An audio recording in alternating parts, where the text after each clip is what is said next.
Good afternoon, everyone. Welcome to Savannah, Illinois, West Carroll High School, as it's I8FA playoff football presented by the Illinois 8-Man Football Association here on TSSR Game Time Live, presented by MDH. I'm Dwayne Hulett. I have Brandon James alongside, and we've switched computers, and we have two different internet sources. Both of them said we had great internet, and we still look like we're having internet problems. I'm pretty sure, Brandon, that something in society or the world hates me with audio right now. That's what we was just talking about. And plus, you did get my name wrong. I'll go ahead and correct you on that. Brandon Thomas. James was the kid that ran so much last night. I'm sorry.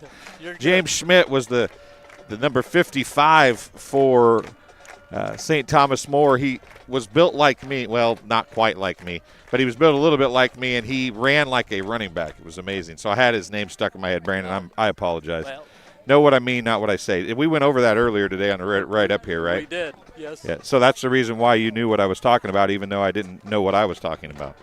So, anyway, we're going to have the national anthem in a few minutes, played by the West Carroll Marching Band. They're playing the fight song right now. It's the Flanagan-Cornell-Woodland Falcons and the West Carroll Thunder. And the opening round of the I8FA playoffs here today on TSSR Game Time Live, presented by MDH. We hope that you enjoy the show, and hopefully we will get a full show in. As again, we seem to be having a few issues. Not as bad maybe as they had been at the... But we're going to let you hear the national anthem by the Flanagan Band. National anthem.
So the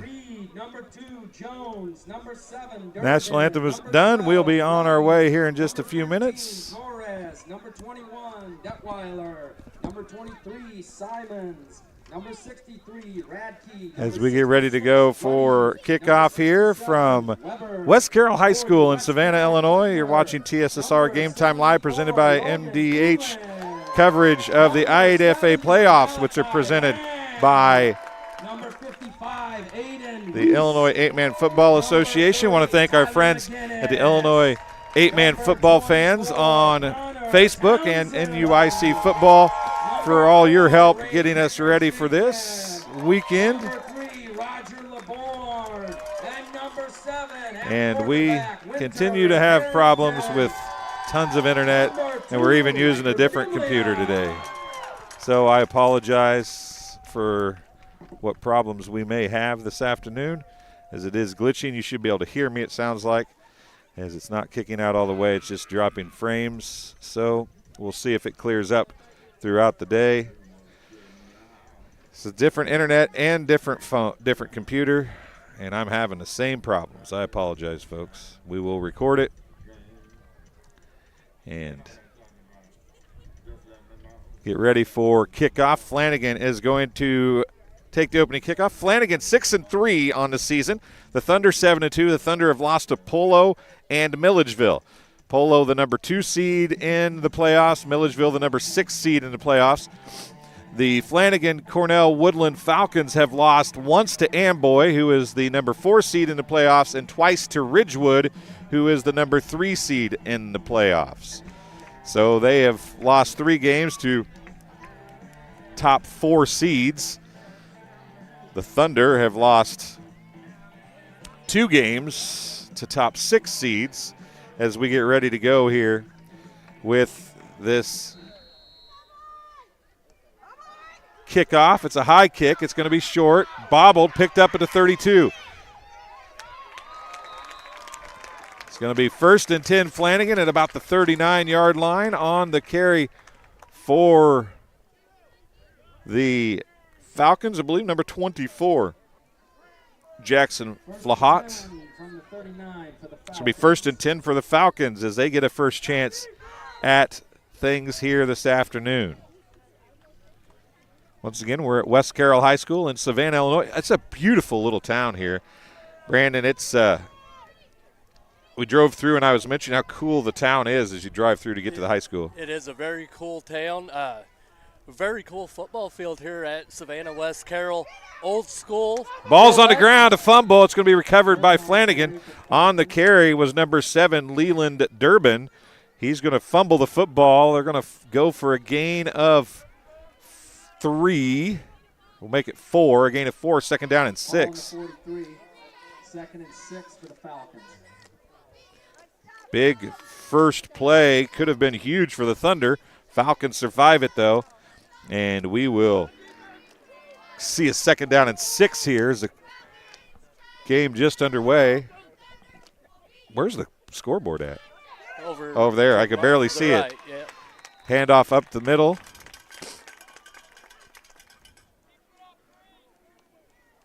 Handoff this time goes to number 21, Elijah Detweiler. From the 47 for the Falcons. Townsend and a few others in on that. A 3-yard gain for number 21, Elijah Detweiler.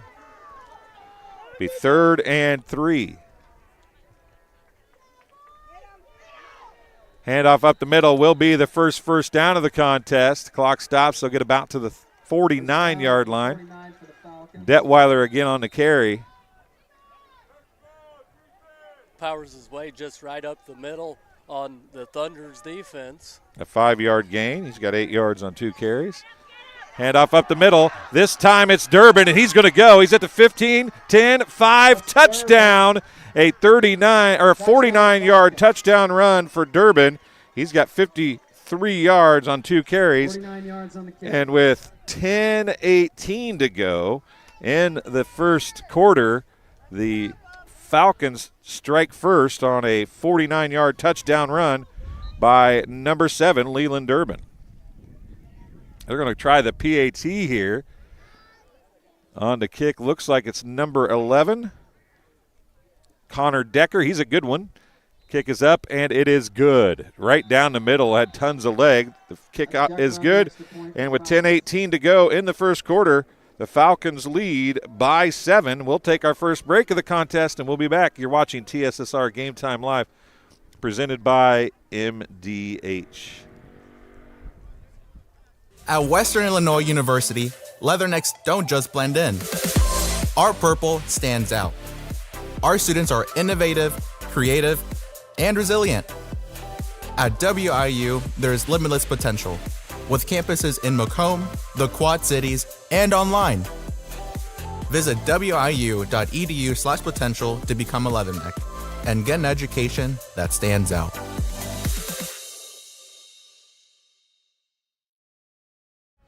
And welcome back here to West Carroll High School in Savannah, Illinois. It's 7-0 Falcons on their first drive. They use a 4-play drive, get 1 first down, and they have got on the scoreboard first, 7-0, the lead for the Falcons. As we get ready to go with the kickoff here, first time is Decker going to kick off after kicking the PAT just a few moments ago. We're back underway. Left side on the return. A couple flags down, a bunch of flags down. There's flags everywhere. Out to about the 35.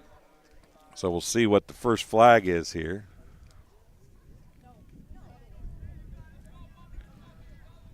As I said, a couple flags down. Holding. That hold will be against the Thunder. On the Thunder. There was two of them, I believe. They're going to mark it from the first one. 10 from the 17. It'll be about 1st and 10 from the 17 or 18-yard line for the Thunder. And so we get ready to go here with the first drive for the Thunder.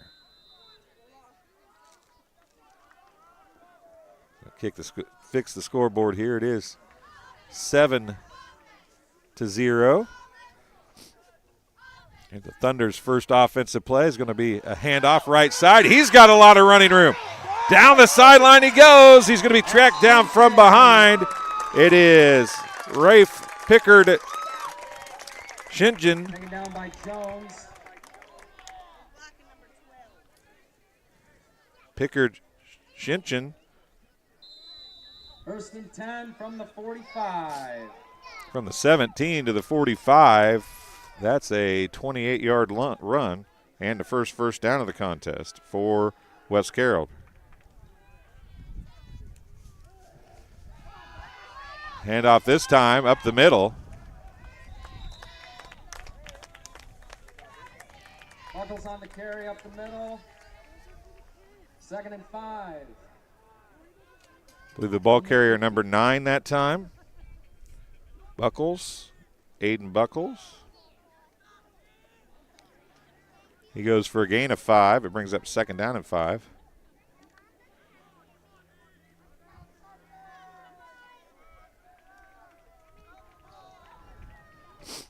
Shinchin, the deep setback. Left side, he's got running room again. He'll have the first down and more. Runs out of bounds shy of the 40 in plus territory. He's going to go for a gain of 7 or 8. Gain of 7 and another first down.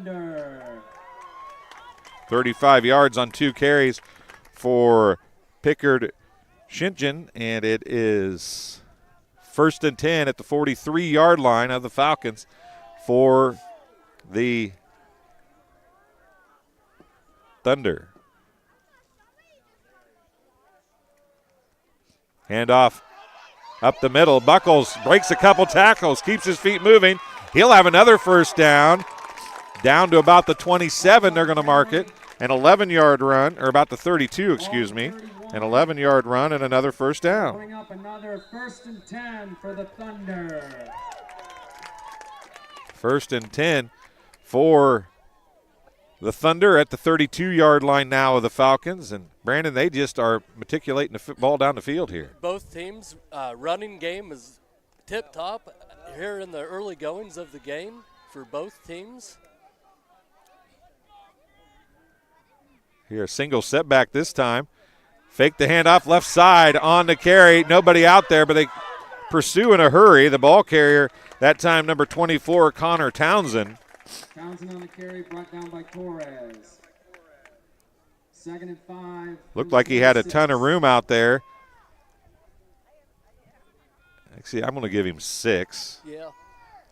He had a ton of room out there, but they closed in a hurry. The white jerseys got there quickly and were able to get the stop. So it's 2nd down and 4 from the 30 or from the 26 for the Falcons. It's Buckholz the deep setback this time, it would appear. Townsend again, there's some movement, no flag. Dropping back, wide open downfield. It is dropped. Durbin broke it up at the last second. The pass from Harrington intended for number 3, Roger LeBorn, and it's knocked down, incomplete at the very last second. Very good pass defense and coverage on FCW there. Winter Harrington tries his first pass of the day. It falls incomplete. The intended receiver was Roger LeBorn. It's going to bring up 3rd down and 4 now. As they had it, the throw was a little late. If he could have led him a little earlier, it would have probably went for 6. Instead, it's 3rd down and 4. And Harrington's going to be back under center. Townsend in motion. The pitch is going to come out to Pickard. Shinchin, and he's going to be stopped short of the first down. He's going to get a couple yards. It's going to make 4th down and 2. And Brandon is probably 4-down territory here. It is. Got about 2 yards to go. Probably be expecting a run up the middle, I would say. 4th and 2 for the Thunder from the 26.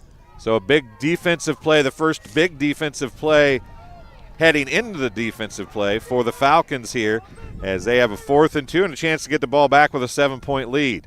Harrington under center. He's going to hand off right side Pickard Shinchin, and he's going to get, well, man, he's close. He's really close. We'll see. They're going to say a first down. He's going to get 2, and he needed 2, and a 4th first down on this drive. Another 2-yard gain. He got 2 2-yard gains and enough for a first down.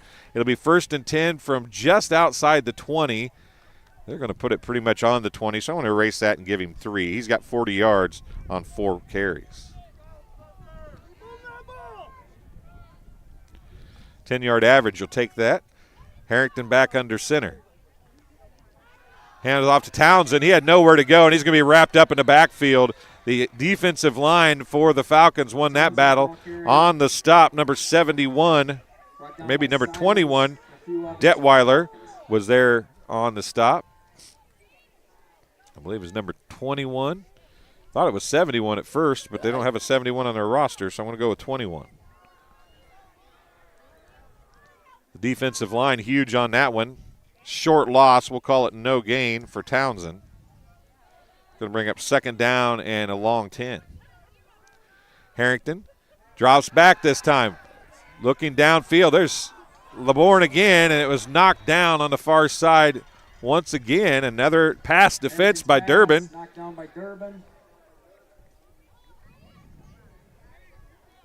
Durbin is 2nd pass defense. It's going to bring up 3rd down and 10 from the 20.5-yard line of the Falcons for the Thunder. We're down at 4. Does that say 4:55? 4:55.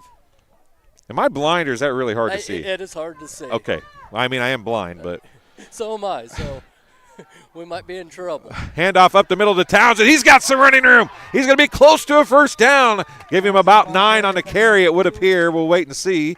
And it's going to bring up another 4th down for West Carroll. But they moved that back a little farther than I thought they were going to. Man, that's way back there farther than I thought. 8-yard gain. They're calling it 3. Should I give him 7 or 8? What do you think? I'll give him 8. He's got 14 yards. A 4th and a long 2 here. So another 4th and 2. They're going to spread him out this time. Harrington's got quarterback draw written all over this one. Here comes in motion is Buckholz. Instead, he's going to hand it off. And Buckholz and him make contact, but Buckholz breaks another tackle. He's going to go in. Touchdown, Thunder. From 13 yards out, Buckholz gets the 13-yard touchdown run. And it's 7-6 with 4:10 remaining here in the first quarter. Buckholz from 13 yards out.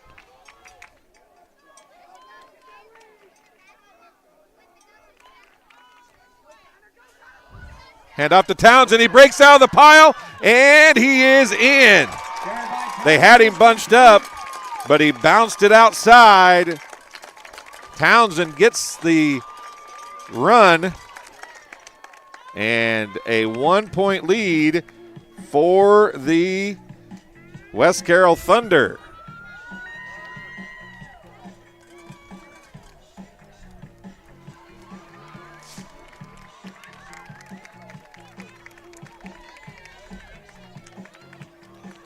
So this is where the debate that the Illinois 8-man fans, football fans on Facebook have is, do you go for 2 or do you go for 1? And they went for 2 and got a 1-point lead out of it. Want to say hi to Rita Hempkin. Says go Falcons. Essence is back again. Go West Carroll. And Brody Leetson, who placed 111. Congratulations. as we get ready to go here. And it's an 8-7 lead for West Carroll.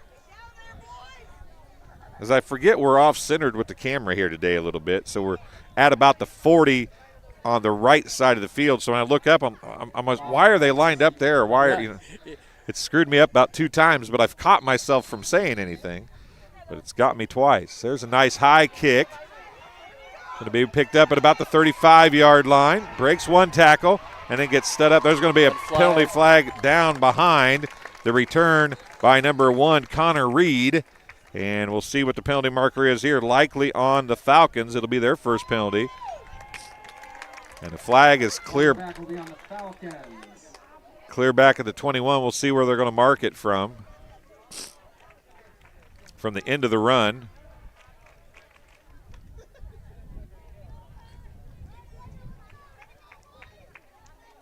A 15-yard penalty from the end of the run. That'll bring up 1st and 10 for the Falcons from the 15. So 1st and 10, the ball just about on the 15-yard line with 4:03 remaining in the first quarter. Falcons scored on Durbin's 49-yard run. They had 1 first down in their first drive. This time it's going to be Seth Jones on the carry. He's going to be tripped up, a gain of about 5. Good defensive play over there by, I believe, number 33, Cole Harrell. A 5-yard gain for Jones.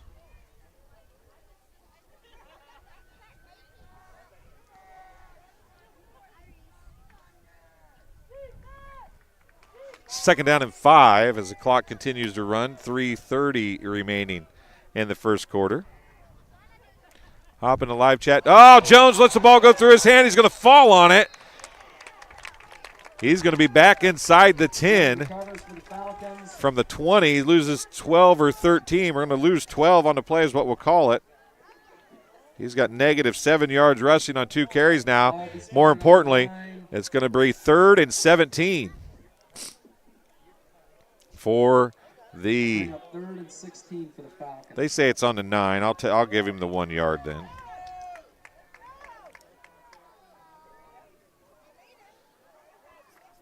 Negative 6 yards rushing now as Brandon, it looked like he took off. I mean, the snap wasn't, it was a little high, but he took off before he got the snap. He did. That's what I was just big play in the backfield. Durbin's going to be dropped.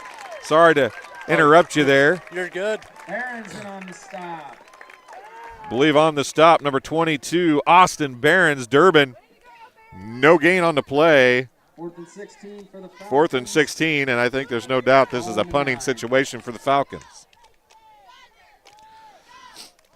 The only time either team's been stopped, really, is they stopped themselves. That was the snap that went over the head of Jones that stopped this drive. There's the kick, low kind of Australian rules rugby-style kick, and a big return for Prickard Shinchin, and it's going to be all the way down to about the 25-yard line.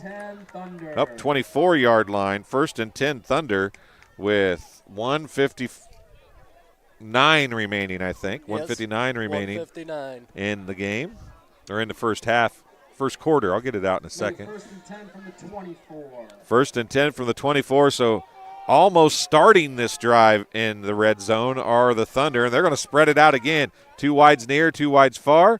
In motion comes Townsend. Handoff's going to be try reverse. It's on the ground, and the Falcons might have it. Nope, Townsend got back on it. Ball recovered by Townsend. A loss of 7, though, to the 31 for Townsend. It's the second time that we've seen the offensive teams fumble and recover the fumbles here this afternoon. Durbin fumbled on the first carry, didn't he? Yes, he did. So they got that back. This was a whole lot closer. There was a white jersey and a green jersey both there, but right. The green jersey won the battle. It was hard to tell who came up, but the Thunder comes up with it and continues their offense here. 2nd down and 17 here for the Thunder. Handoff's going to go to Townsend on the end around. He's going to bottle up. Oh, he's going to – nope. Thought he was going to break a couple tackles. He did not. That is number 21. Number 21, Detweiler on the stop. Townsend loses another one. We're under a minute and time's ticking away. First quarter action here, 50. Actually, that was 50 seconds. We're down to about 46 seconds now. So a couple more plays minimum here in this first quarter. Thanks for joining us here. As snap's going to go to Harrington. He looks downfield to left. He throws. It's intercepted by Durbin. Durbin has been a ball hawk in that backfield for the Falcons. He broke two up, and he's got an interception. Durbin fumbled a ball. He gets the ball back this time, and it's 1st and 10 Falcons from the 24. That's odd. That's right where the Thunder were starting from before they went backwards. Now the Falcons are going to be there starting. 1st and 10 with 18.3 seconds, I think, left in the first quarter. And the ball's on the ground again, and I think the Falcons covered up. Durbin again. Yep. Durbin had it again. He recovered it this time. He's going to go for a gain of 1. And that's going to be the first quarter. That'll end the first quarter of play. Durbin has 54 yards on 4 carries, but a couple fumbles. Both of them recovered by the Falcons. Please make sure to get your 50-50 tickets from the Scholastic Bowl team. Drawing at halftime after the band. As we head to the second quarter, we'll take a break. You're watching Illinois 8-Man Football Association presentation of I8FA playoffs here on TSSR Game Time Live, presented by MDH. I went through MDH when we were trying to get pregnant. We were struggling the first year, and then when we got pregnant, I stayed at MDH and through labor and now for pediatrics. My experience was nothing short of phenomenal. I was met with amazing staff members who helped me through concerns that I had when she was first born, helping me learn how to be a new mom. It was really reassuring and comforting knowing that I had so much support and kindness around me. My entire pregnancy at MDH was amazing. And welcome back as we are ready to go with the second quarter here from West Carroll High School, flip-flopping things. Flanagan will be going left to right now on your screen. Handoff actually is going to be kept by Jones. He runs around the right side. He's got a little running room. He's going to be close to a first down as we have the second down play is going to bring up third down, but he's got out there close to a first down. We are underway here in the second quarter. That'll bring up 3rd and 1 for the Falcons from the 33. An 8-yard gain for Jones. It's 3rd and 1 from the 33-yard line. Handoff's going to go to the fullback. He's going to be thrown down very hard. Detweiler thrown to the ground on the tackle. Number 55, Adam Wiest. Detweiler slow to get up and trying to pull some grass out of his helmet. That's the kind of face plant that causes a concussion. I would not see them be surprised to see as slow as he got up, Brandon, to take him out of the game. Correct. Yeah, he was slow getting up, but he did get up. Let's see what he has in store here. 7-yard gain, another first down for the Falcons. He's back in the fullback position. I formation behind Jones. He's going to look to pass a pump fake, and it's going to be underthrown. Intended for Reed and almost intercepted. There on the coverage was Riker Badimilja. Intended for Reed is broken up by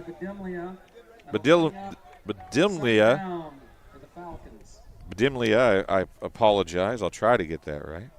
Hey, this guy right here's got a big hat. Check that thing out. I seen that whenever he was coming up. I want one of those. That's a sweet hat. It's probably about as big as my head, actually, but that's the first time I've ever seen one of those in person. Anyway, let's get back to the game. I formation backfield. Hand off to Durbin, and he's met in the backfield. Right at the line of scrimmage, actually.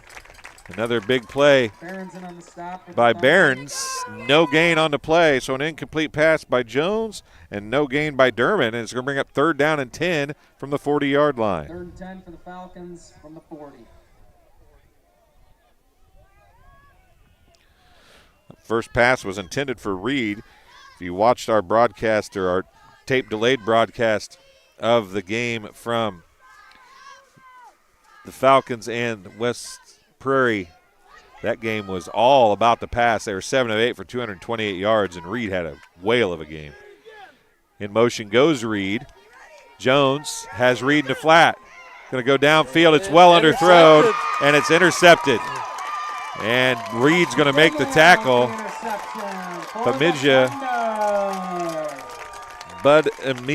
Budamilja on the interception. Jones has an INT, so both quarterbacks have one. It's going to be 1st and 10 from the 49 for the Thunder now, as we have 9:37.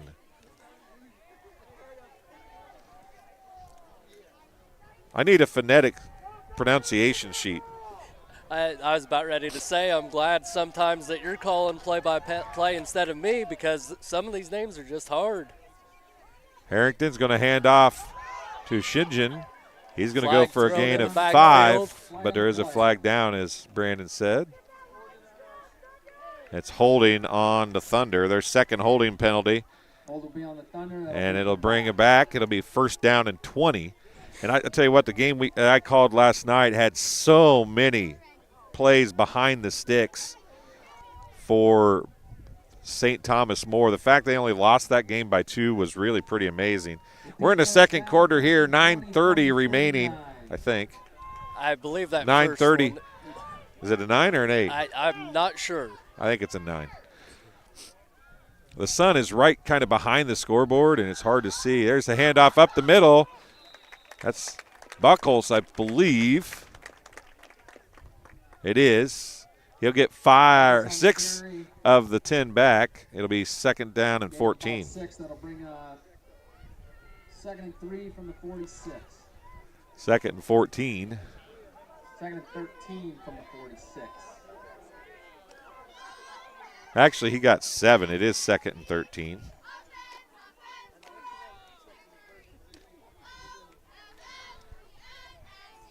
They're giving the announcer a hard time because he thought that first stick was the first down marker.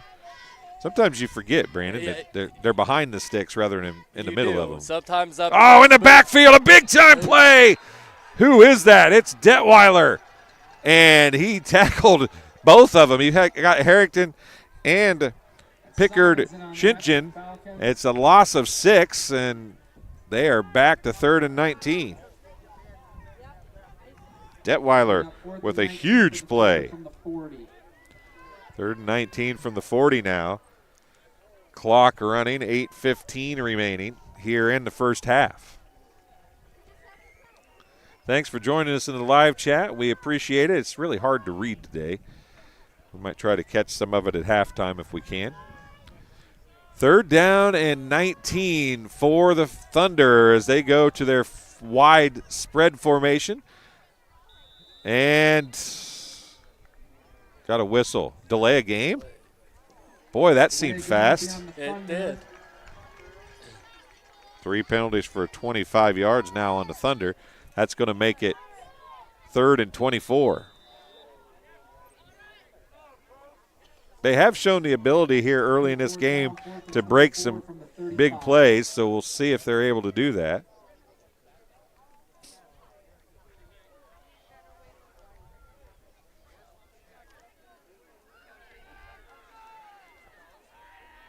Shinjin in motion, takes a double reverse, pitch back now. He's got an open receiver. Reed is there, and he did a good job. You got to give number 13, Jackson Torres. He could have ran right through Badimla Ija. I don't even know. I can't even get it.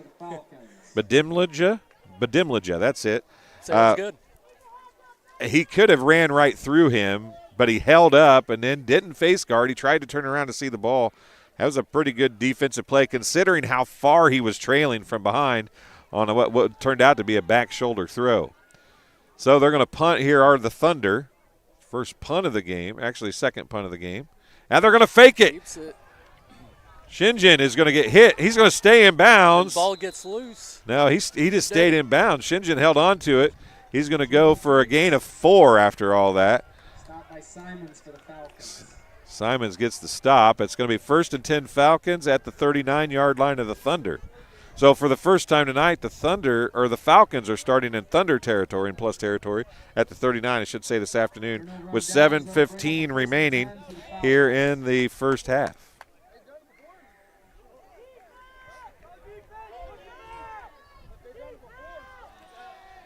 I formation, Reed wide to the left.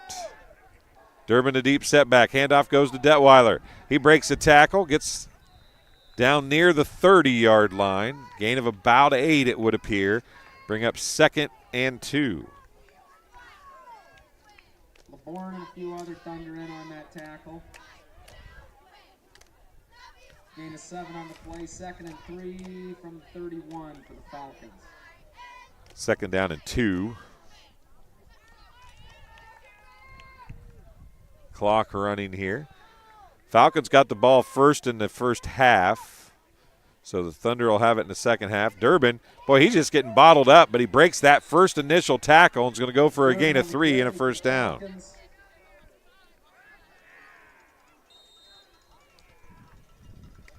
1st and 10 from the 38-yard line, or 28-yard line, excuse me, of the Thunder for the Falcons. 1st and 10.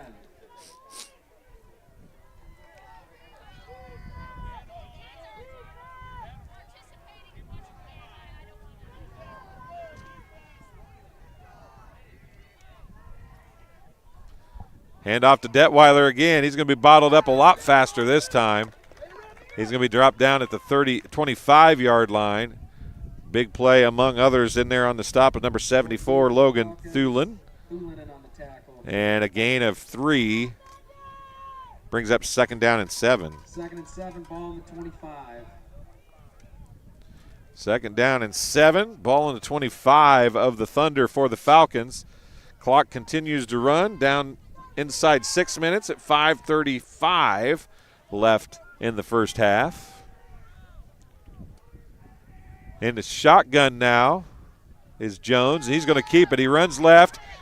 Good block on the outside, but better defense. He keeps moving in and out over there, and he's going to get a few yards, but there was a good block, but the guy getting blocked, I couldn't see who it was, did a great job of just holding his position, and Jones couldn't find a good way to get around. He's going to go for a gain of 4. It's 3rd and 3. He did everything to stay on his feet, and it took 3 Thunder players to finally bring him down.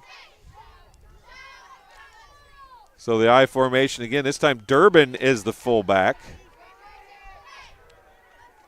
Jones under center.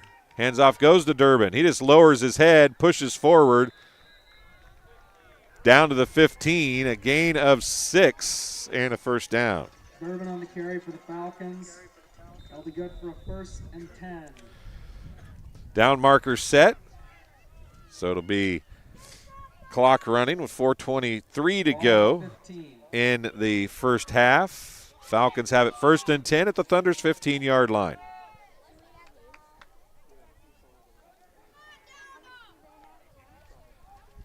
Pitch comes near side to, I believe that's out there is number 12, Logan Ruddy.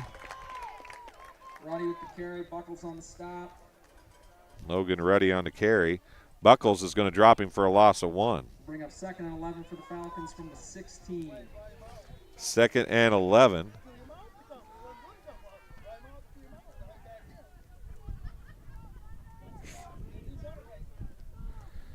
You're right. There is not many better kickers, especially at this level, than Decker. If he's not getting some D1 looks for kicking, I would be surprised, or at least some, Western-sized looks or something like that. There's Detweiler with the handoff up the middle.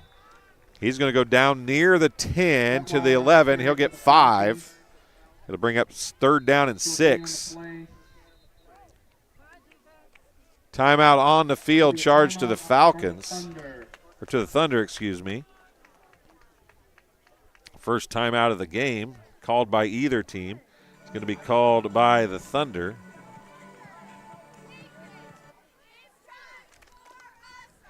Still 8-7. The Falcons are driving, though. 3rd down and 6 at the 11. 3:20 to go. You know, and you wonder, Brandon, about this timeout by the Thunder, probably twofold.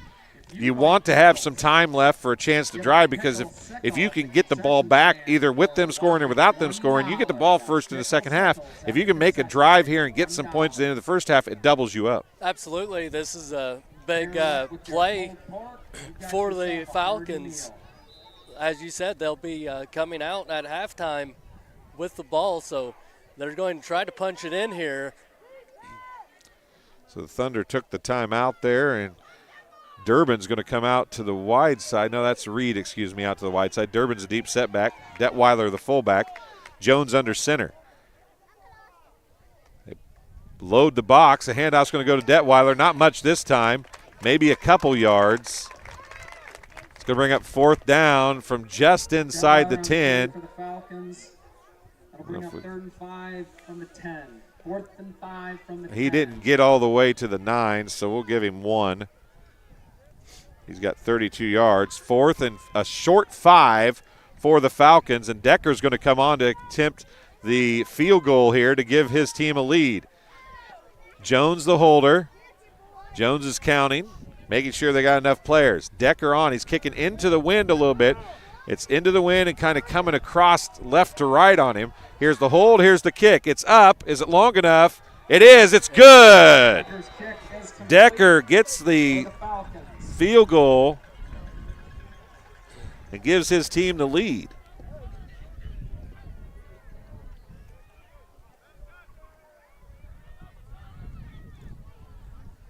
And as we were saying, it's important here to get on the board if you are the Falcons, and that's what they do with that 3-point field goal.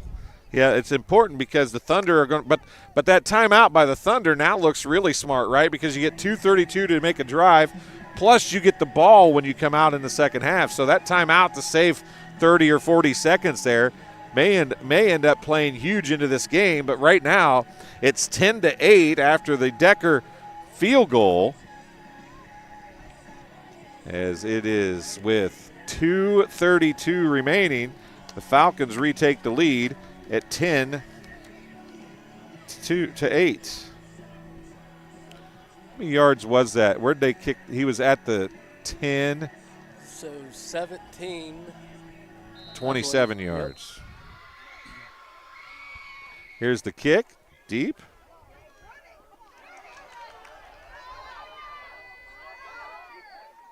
Shinchin on the return. He's pushed his sleeves up. That screwed me up for a second.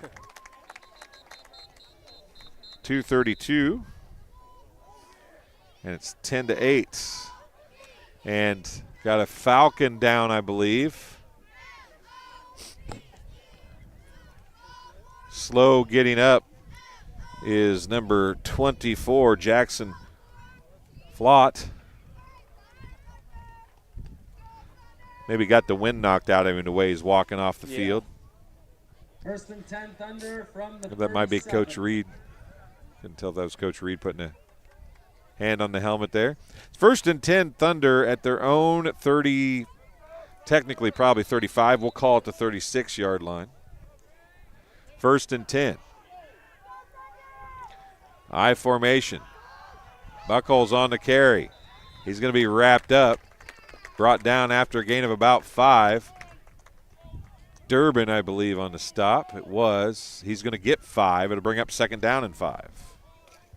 Buckles on the carry for the Thunder. That'll bring up 2nd and 5 from the 41. 34 yards on 4 carries for Buckles. Well, that's a short 5 the way they marked it. It's almost 2nd and 6, but we gave him 5, so we'll keep it. Shinchin now on the carry. He'll have a 1st down as he goes all the way down to the 50. A 9-yard gain. That'll bring up the Thunder 1st down. 1st and 10 for the Thunder. That's their 1st down, though, Brandon. Their first down since the first drive of the game. Yeah, Wow, and that is correct. Let's see what they do here. 1 minute, 30 seconds left here in the first half. Shinchin's going to break it outside. Switch his arms. Or not, Buckholz. And he's going to go inside the 20. And the clock will stop. Buckholz from the 50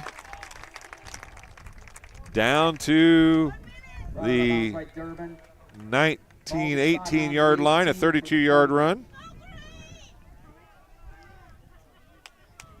66 yards on 5 carries. More importantly, a first down with 1:18 remaining. Maybe 1:15. 1:15. Hand off to Shinchin. He's going to be upended this time on the stop. Number 13, Jackson Torres.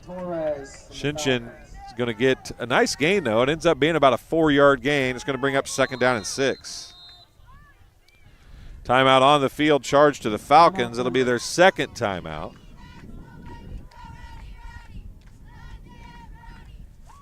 Hey, who you're going to vote for is none of my business. But I vote we all head back to the concession stand and grab ourselves some of that hot pulled pork. 2nd timeout called by the Thunder. They'll have 1 timeout remaining. I'm going to say hi to some people in the Samantha Jackson says, let's go FCW. Rita Hemker, way to go FCW. Hold them now. As it's going to be 2nd and 6 from about the 14-yard line. 1:04 remaining, 1 timeout left for the Thunder. Different deep setback this time is number 31. That's Gillen. No, number 30, excuse me. He's going to be wrapped up.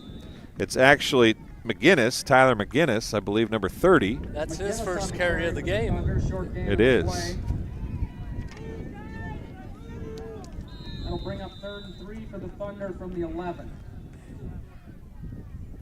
And the final timeout. Sorry about that. Go ahead. No, you're good. I was just going to say that West Carroll is using their final timeout. So no more timeouts remaining for the Thunder. Falcons do have all of them. I doubt that they'll use one here with 47.4 seconds left. 3 and 4. 3rd down and 4. It's a short 4. Boy, you can tell when the announcer says something really good and the whole crowd just goes, oh, and turns and looks. Yep. That's how you can tell when the announcer's doing his job well right there. You may not always like what a good announcer says, but you always hear what a good announcer says, and that's the key. Harrington fakes the handoff. He rolls. He's got runner in the flats. Townsend can't hold on. In and out of his hands. Incomplete. And it's going to bring up 4th down and 4. You know, oddly enough, both teams have passed a couple times. We have not had a completed pass in this half, except for to the other team. Both teams have completed one to the other team, but none to themselves. Not in a hurry here, but they're going to hand off quick. Handoff's going to go to Buckholz. He's going to have the first down, it would appear. He's going to be close. Looks like he has it. He does have it. He's going to go for a gain of 5. This is a huge play right here. Stopped. Oh, the ball's out. He reeled it back in, though. And he's going to have to get up in a hurry. 20 seconds left. That was Buckholz again. He goes for a gain of 1. This will be the last play probably. Buckholz cuts it back. He's going to be stopped. Oh, he falls forward. In for a touchdown. Buckholz has broken several tackles today, and he gets in for one there with 3.3 seconds left from 2 yards out. What a run and a huge momentum going into the half. We were saying how important it was for FCW to score, and they did, but then the Thunder come right back and score and take the lead. McGinnis in for the 2. Oh, flag down. The ball carrier flag on the play. There's a flag down. Holding will be on the Thunder. It's going to be a hold on the Thunder. I don't want to see what I saw last night. We'll talk about that at halftime. So, Buckholtz, a 2-yard run.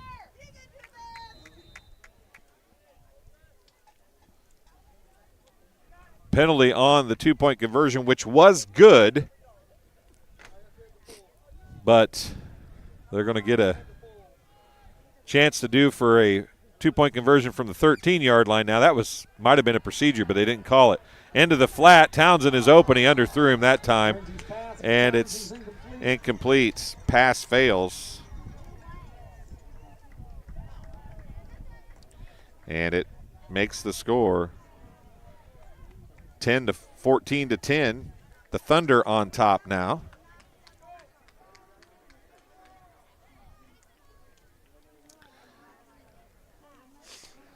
A huge turn of events with 9.3. I think that's 9, right? It's 9, right? Yes. Okay. Getting some help from the fans now, too. They can probably, she's a little closer than me, so I'll take that as a easier to see thing there. I had just looked up and I thought that it was 3.3 until you said something, actually. Yeah, that's what I thought at first, too, but I saw is 9.3. So with 9.3 seconds left, the Thunder score on a 2-yard run by Buckholtz, and it's 14 to 10. Probably a squib kick situation here, Brandon, just to make sure you don't give up a return, you think? And you do see a lot of that in high school football, especially in 11-man. 8-man I haven't seen much of, so I'm kind of interested here.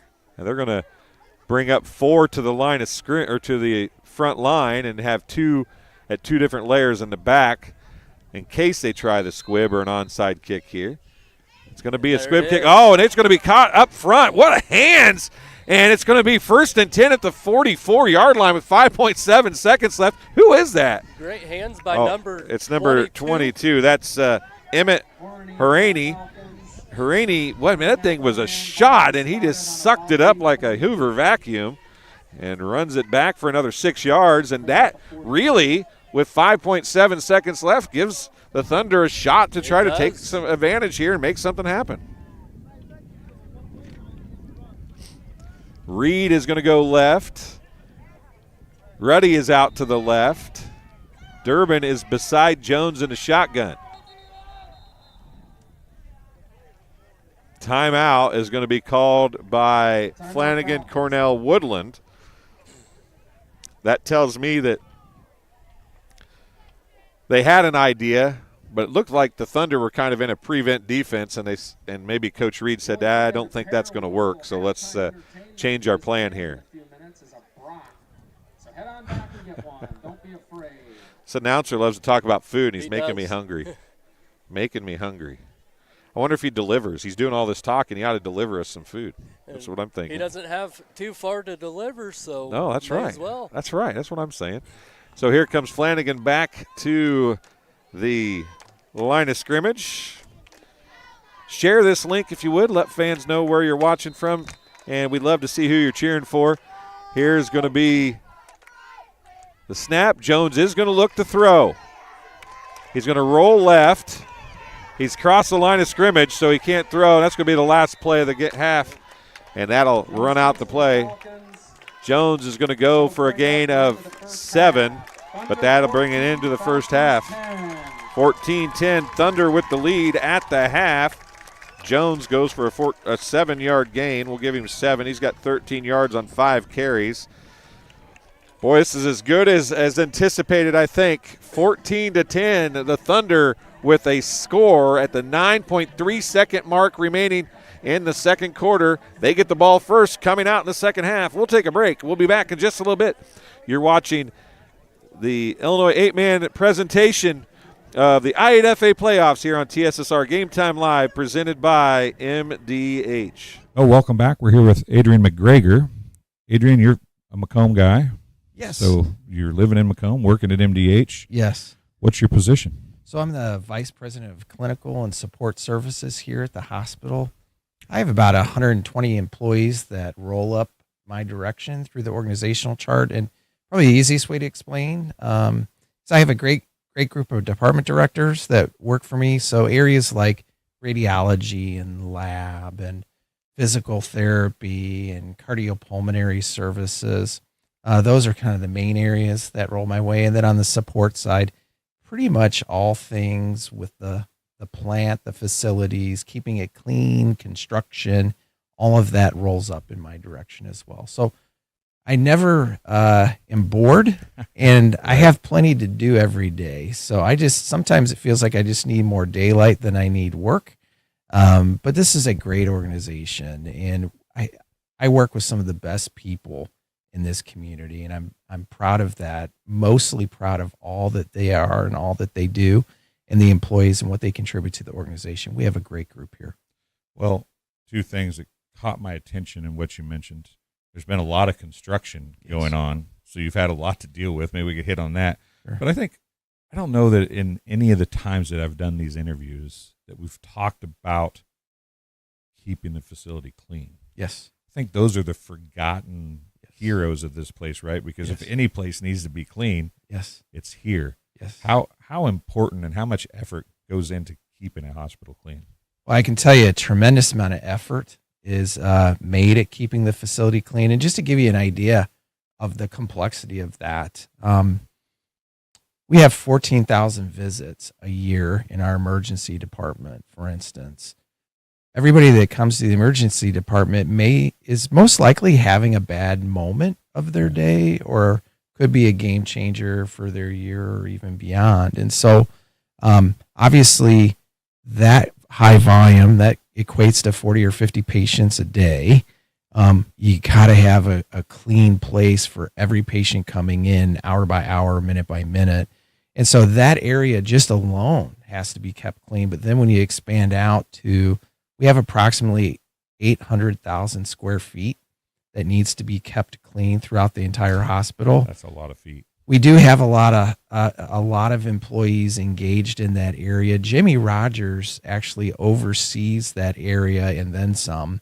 And so he has put together a team within our environmental services department to ensure cleanliness within the four walls of the hospital alone, but then also partners with several independent contractors that work on some of our business buildings or our physician buildings in other clinics that we have that aren't even located in Macomb.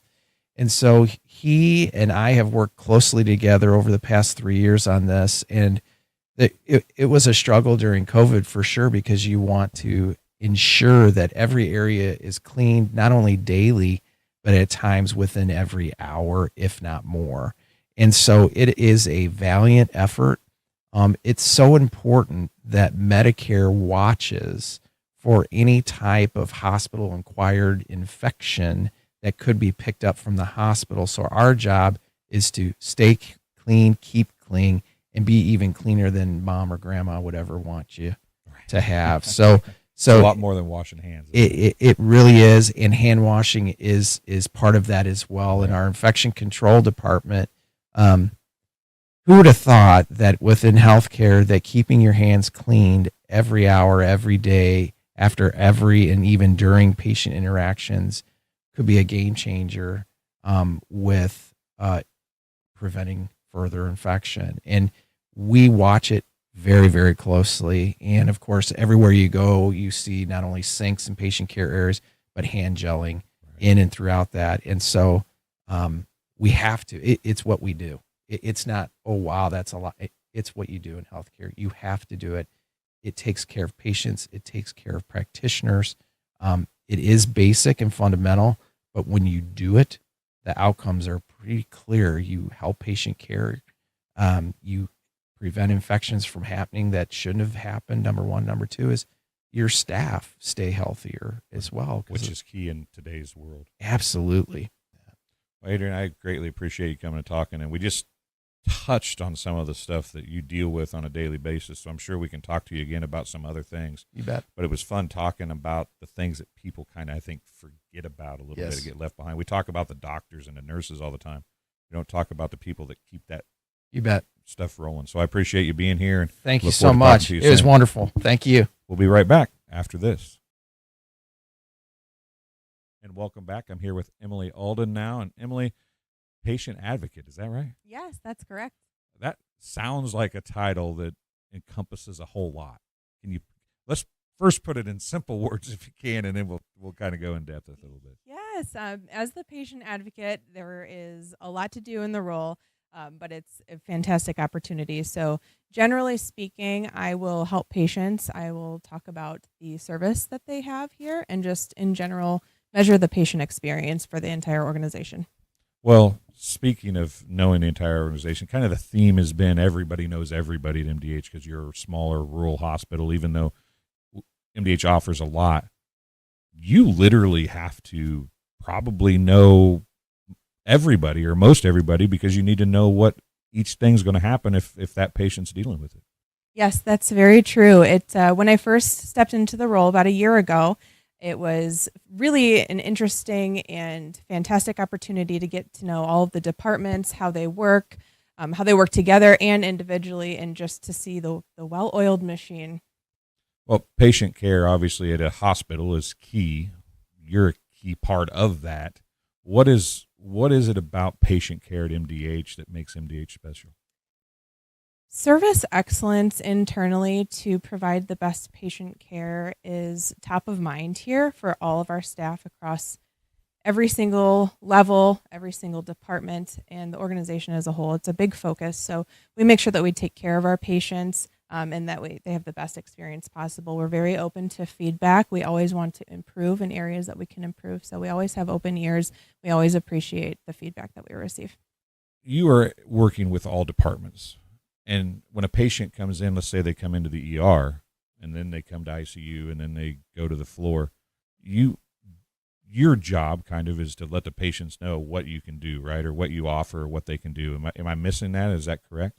Yes, actually, our case management department is instrumental with that side of things. Every once in a while, I'll step in and just check in on patients, see how their experience overall is going, to collect that feedback and see if we can implement any changes to make it even better. So you deal with patients in so many different departments, and really they can go all the way from getting here in the ER to physical therapy on the way out, right? Yes, absolutely. So MDH has a lot to offer our patients. So while you're here, if you're just running in for some outpatient tests, whether it's lab work or visiting our radiology department, convenience clinic, visiting your primary care provider over at MDH Family Clinic, emergency room, labor and delivery, there are so many different departments that work so well together, and our team is a family. The organization in itself is a family, and so everybody does a great job at trying to understand what departments do that aren't their own, so that way we can make it a seamless experience for our patients. Well, and then as a patient advocate, right, you just kind of all that together and look at it, right, and then see as patient A comes through, what can we do to make patient B, who might follow them, a little bit better next time? Absolutely.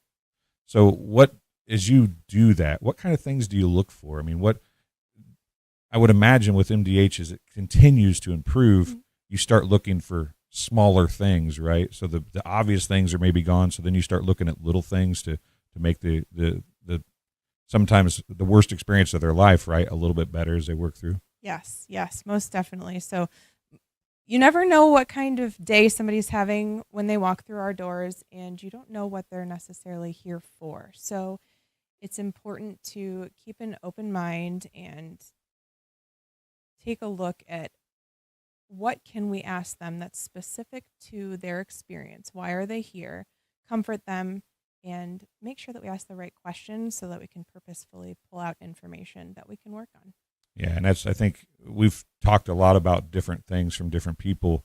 You're, besides Bill, the CEO, you're the one person that kind of helps with, like, it gets your hands in a little bit of everything as far as the patient is concerned. Everybody's talked about it being a family, and you've even mentioned it being a family. Does the fact that everybody knows everybody as far as employees, from the CEO down to the CNAs, does that kind of make your job a little bit easier? Absolutely.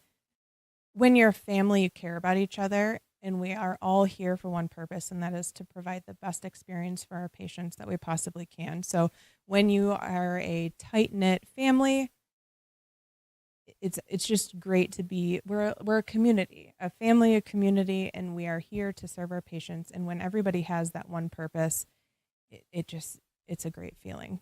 Well, Emily, I appreciate you stopping and talking to us, and keep fighting for the patients. Yeah, absolutely. Thank you very much. We'll be back after this.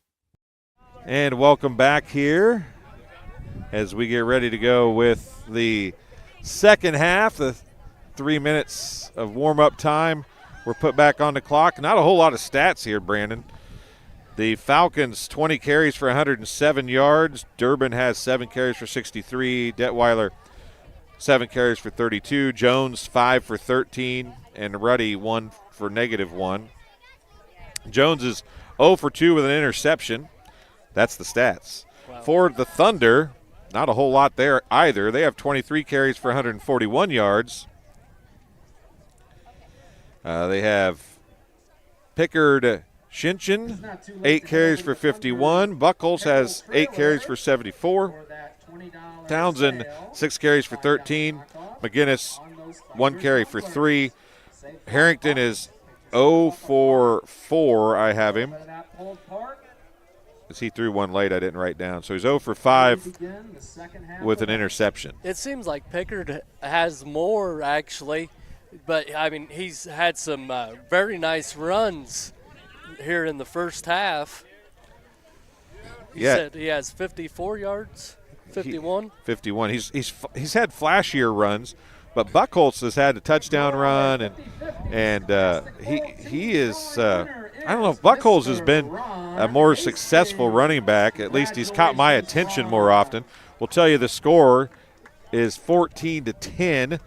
The scoring plays were this. At the 10-18 mark of the first quarter, the Falcons scored on their first drive, a 49-yard run by Durbin. Decker had the kick. It was 7-0.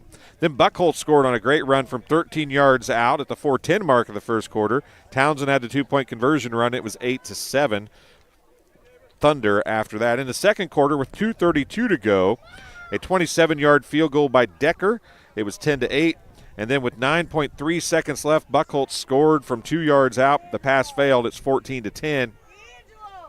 And we talked about, Brandon, why that was so big, in large part because the Thunder get the ball first here to start the second half. Absolutely. It was huge. Now we're getting ready for second half. I believe that we're going to see pretty much just like we did in the first half, a bunch of ground game. And if you score, here we come scoring too. I don't see that changing here in this afternoon's contest. No, it's been monkey see, monkey do, hasn't it? Here, you turn the ball over, we turn the ball over. You throw an interception, we throw an interception. You score a touchdown, we're going to score some points. It's just kind of been that way, hasn't it? It's been whatever you do, I can do better. Absolutely. Or try to anyway. And actually it has been whatever you can do, I can do better. The Falcons scored a touchdown and got a field goal or a PAT. So the Thunder said, well, we score a touchdown and get a 2-point conversion. Yep. And then the next time, Decker kicks a field goal, and they drive back down and get a touchdown. So it is a 14-10 game as we get ready to go with the second half. As I said, the Thunder will get the ball first here in the second half. The Thunder ended up with 7 first downs in the first half. The Falcons had 4. The Falcons had just 1 penalty for 15 yards. The Falcons had 4 penalties for 35 yards. 3 of those were holding penalties. The wind picking up a little bit here. That's what I was just about ready to say also. It's a little chilly out here. This second half needs to go fast so that we can get in where it's warm, right? Right. I think I have just enough clothes to keep me warm. I should have dressed a little bit warmer, not thinking that we were headed to the northwestern part of the state from the west central part of the state. So. Tossing up some football. Hey, I almost caught a football. Hey, I want a football. Where's my football? Nobody threw me a football. Northwestern part of the state, and it's up here a ways. 2 hours and 20 minutes from me, about 3 hours from you, right? Yeah. Yep. As it will be the Thunder back to receive. Buckholz and Shinchin is back there deep. The up back looks to be number 20, Steven Tostado. And also over there, number 5, Jacoby Cooper. Second half of round 1. Decker on the kick. Here we go. He's got the wind behind him. I'd like to see him sail this one into the end zone. What do you say? I would like to see it. We haven't seen that yet. See if Decker can put some leg into this one. He does. Keeps it low, though. It's going to take a nice bounce. Buckholz is going to pick it up. He's got running room. As he picked that up in a hurry, and he might go. Decker is the only one to slow him down, and he can't break. He breaks the tackle. Buckholz at the 10. 5. Touchdown, Thunder.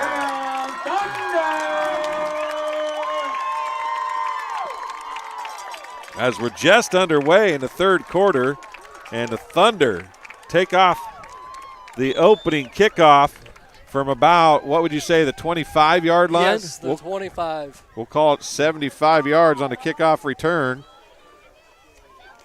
And the Thunder have a 2-score lead, up 20-10.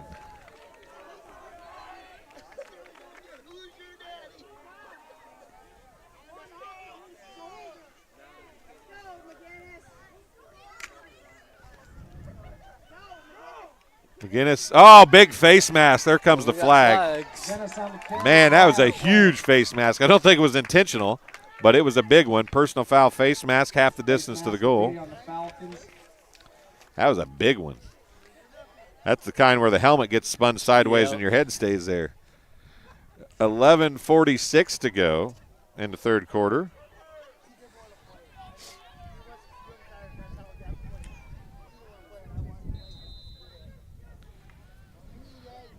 $75-yard kick return by Buckholz. And Townsend gets met in the backfield as he ran into Harrington, and then he's going to be dropped by Durbin and friends in the backfield. So the run is no good.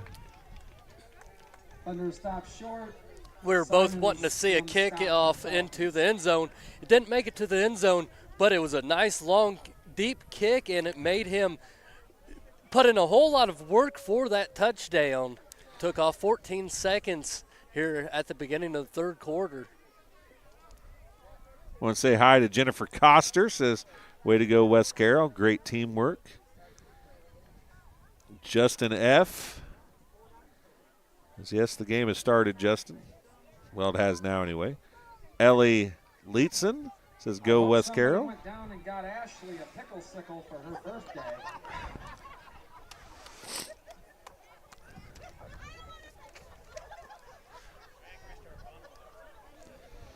So with 11:46, is that 45 or 46? 46 remaining in the third quarter. Thunder take full advantage of their opening possession. Reed with it at about the 19-yard line. He breaks a tackle. Bounce. Oh, what a stiff arm. He's just getting spread across the field, though. After all that running, it's going to be a 6-yard return. It'll be first down Falcons at their own 25-yard line. We do have a flag about the 50. Well, he picked it up. Now he's putting it back. Oh, 10 Falcons from the 25. They did. The official did wave something. I couldn't see what he called. It's going to be a hold, I would guess, from where it was at. It is a 10-yard penalty on the Falcons. They've got 2 penalties now for 25 yards. First and 10 at the 15-yard line for Flanagan-Cornell-Woodland, who needs to make something happen here.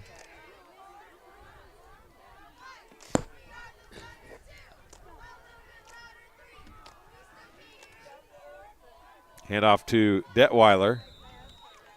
He's going to be close to a 5-yard gain. Detweiler on the carry for the Falcons. They are going to give him 5. It'll be second down and 5. That'll bring up second and 5 from the 20 for the Falcons. So this is big-time response time for the Falcons as they are down by 10 at 20-10. And West Carroll trying to make a statement. Some people questioning how good they were. Seth Jones, a high snap. He's going to reel it in. He's going to break one tackle. It's going to be a gain of about 3 or 4. We'll see where they mark it. Looks like he's going to gain 3. It'll be third down and 2. That was almost identical to the snap that went over his head earlier. He gathered that one in. Detweiler now is going to get the carry. He's going to push the pile. It's still moving forward. He's going to go for a gain of 7. 6. A gain of 6. Detweiler on the carry for the Falcons. And a first down. 28, 3rd and 2. Handoff to Durbin. And the Falcons trying to step up the tempo here a little bit. A gain of 6 for Durbin. It's 2nd down and 4.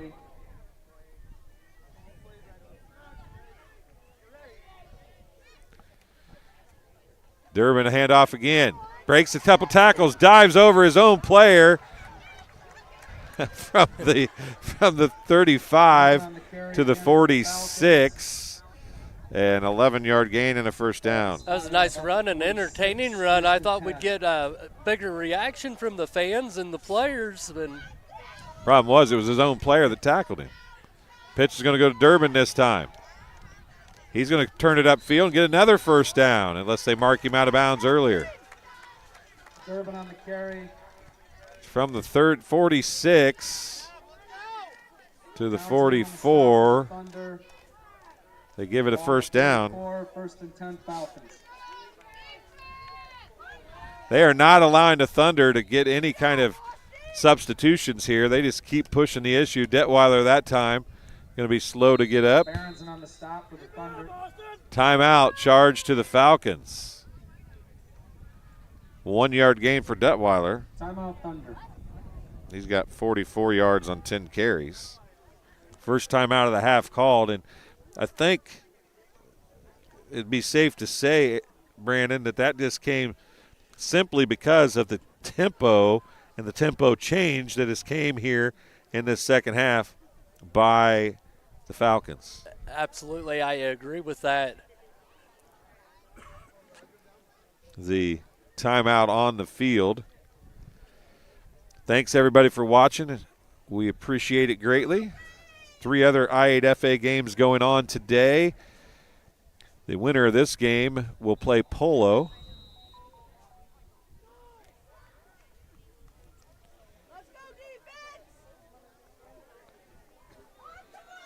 Flanagan wins, it'll be at Flanagan. If West Carroll wins, it'll be at Polo. 2nd down and 9.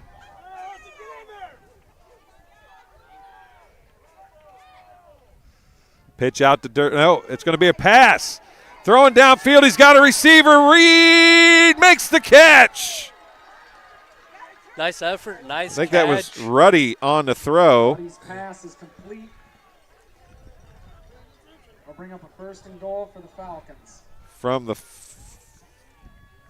39 or from the 44? 43, actually, to the 14. Durbin on the carry. Not much. Durbin on the carry, wrapped up by a host of Thunder. 43 to the 14 is 29 yards. Yes. Yes. 29 yards. Ruddy on the 29-yard completion. First passing first down. No gain for Durbin. He's got 90 yards now and 11 carries. Reed out wide right. Durbin to deep setback. Detweiler behind Jones under center. I formation.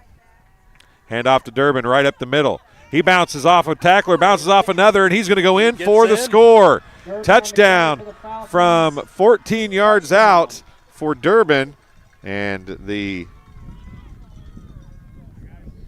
Falcons answer, and I can't see the clock, 7:59. 7:59.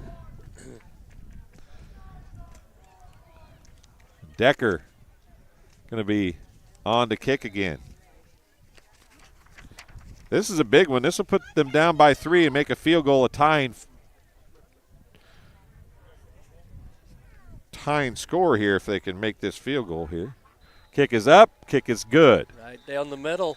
Decker's kick is complete. 14-yard run by Durbin.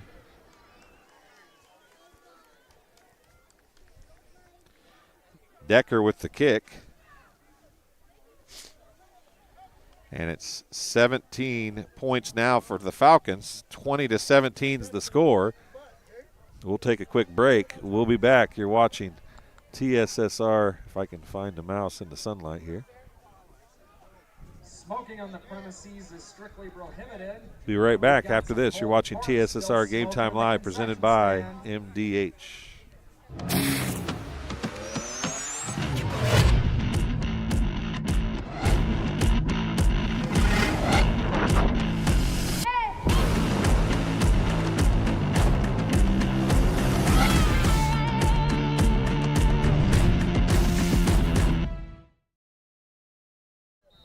And welcome back here.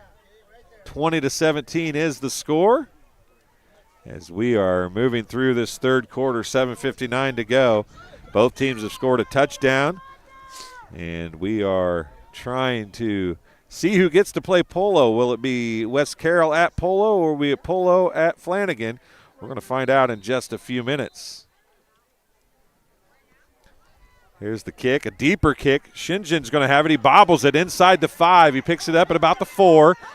He's going to come outside. He might get to the edge. He is to the edge, but here comes Decker. Oh. A big hit by Decker, and tracking him down as well from behind, taking a good angle, was number 13. That's Jackson Torres, but Decker came and laid a Pat McAfee-style hit on him. Absolutely. On the sideline. Didn't have quite the same effect, but it looked about the same. That's my second Pat McAfee reference of the weekend, by the way. I heard it earlier whenever you was on the phone on the way here. Yeah, it's we'll see if it continues here. Here we go. It is the Thunder, their first offensive play. The ball is bobbled, and somehow he holds on to it. Buckholz is just having a game, folks. He is. And he finally is going to be brought down.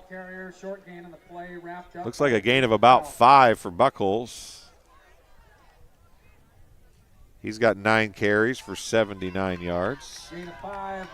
Second down and 5. Clock running, 7:25 to go here in the third quarter. Great football game here this afternoon at West Carroll High School in Savannah. This I8FA playoff presentation brought to you by the Illinois 8-Man Football Association. Shinshkin on the outside is going to be run out of bounds. Jones is finally going to help bring him down. Shinshin is going to go for a gain of 7-8 yards on the play and a first down. First down of the second half for the Thunder with 6:47 remaining. I will tell you that in their defense that, they ran a kickoff back, so they didn't really have a first drive. Right. Buckholz, he's going to be stopped. Coming in, laying a pretty good hit from the defensive backfield was Durbin. Jones was there also and others, but it's going to be a 2 or 3 yard gain. We'll call it a 3-yard gain. 82 yards now for Buckholz. Clock running, 6:10 remaining in the third quarter.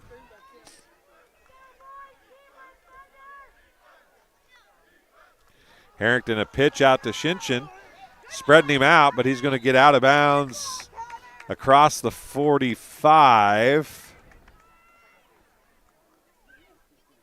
Torres on the stop for the Falcons. See where they mark it. Another 2, 3. Another 2, maybe 1. What do you say? I gave him a 3, so. Yeah, I'd give him 2. It's a long 5.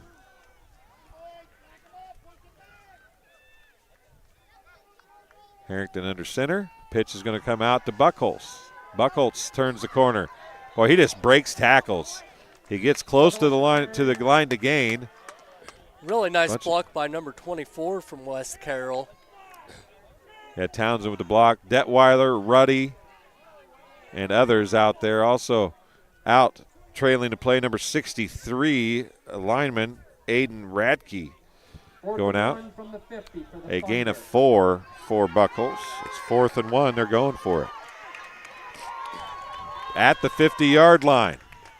Handoff right up the middle, and he's going to break it. Shinshin is going to go for a gain of 6 and a first down. Torres on the stop for the Falcons. That'll bring up a Torres made a literal touchdown-saving tackle there because Shinshin got through the line of scrimmage, and he was just starting to straighten up and take off running when Torres made the stop to keep him from going into the end zone from 50 yards out. 4:25 remains here in the third quarter. Clock running. 1st and 10, 44-yard line of the Falcons for the Thunder. Buckholz again, and there's a flag comes in from behind. It's going to be something. I don't know if it's a hold or if it might be some sort of a personal foul. It is a hold on West Carroll. Holding will be on the Thunder. They've got 5 penalties for 45 yards.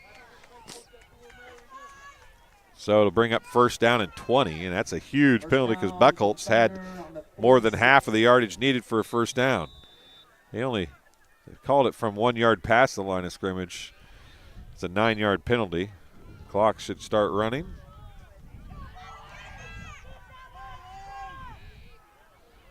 Harrington back under center, I formation. Shinshin to the deep setback. Townsend the fullback. Fake handoff. Harrington back, the lefty. He's got an open receiver. He's going to catch this one. He's going to go for Durbin's going to track him down. The pass completed to LeBourne from the 47. Down inside the 30 to the 26. 27 yards on the completion to LeBourne. First completion of the game for the Thunder. And they have a first down through the air. 1st and 10 at the 26-yard line. Oh, the ball's on the ground. Harrington picks it up. He's still got time. He's going to be tracked down from behind. Well, I thought for a second it was going to end up working out all right. Coming around to make the tackle was Bresden Simons. It's going to be a loss of 4 for the quarterback, Harrington, and the Thunder. That's Harrington's first carry. 2nd down and 14 for the Thunder. Clock running. 3 minutes remaining in the third quarter.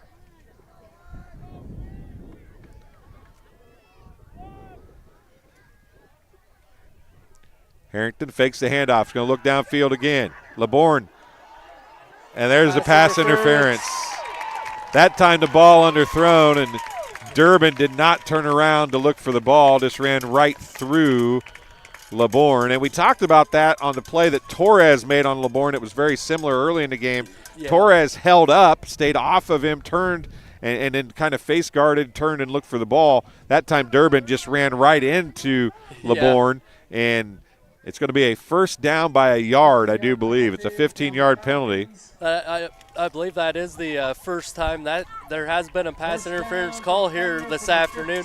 Fans and players have wanted a few and haven't got it, and then West Carroll gets it here on this play. Another 15-yard penalty. And it's going to be Buckholz on the carry, brought down quickly by number 22. That's Emmett Haraney, a gain of 2 for Buckholz.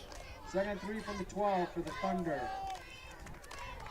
2nd and 8 for the Thunder from the 12. Pitch out to Shinshin. They're going to spread it out.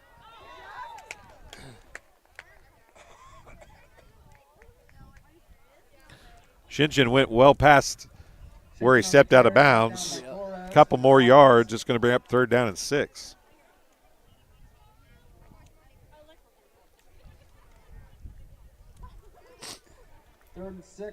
Clock running. 2:0 something left. 2:01. And a flag is down. Illegal procedure against West Carroll.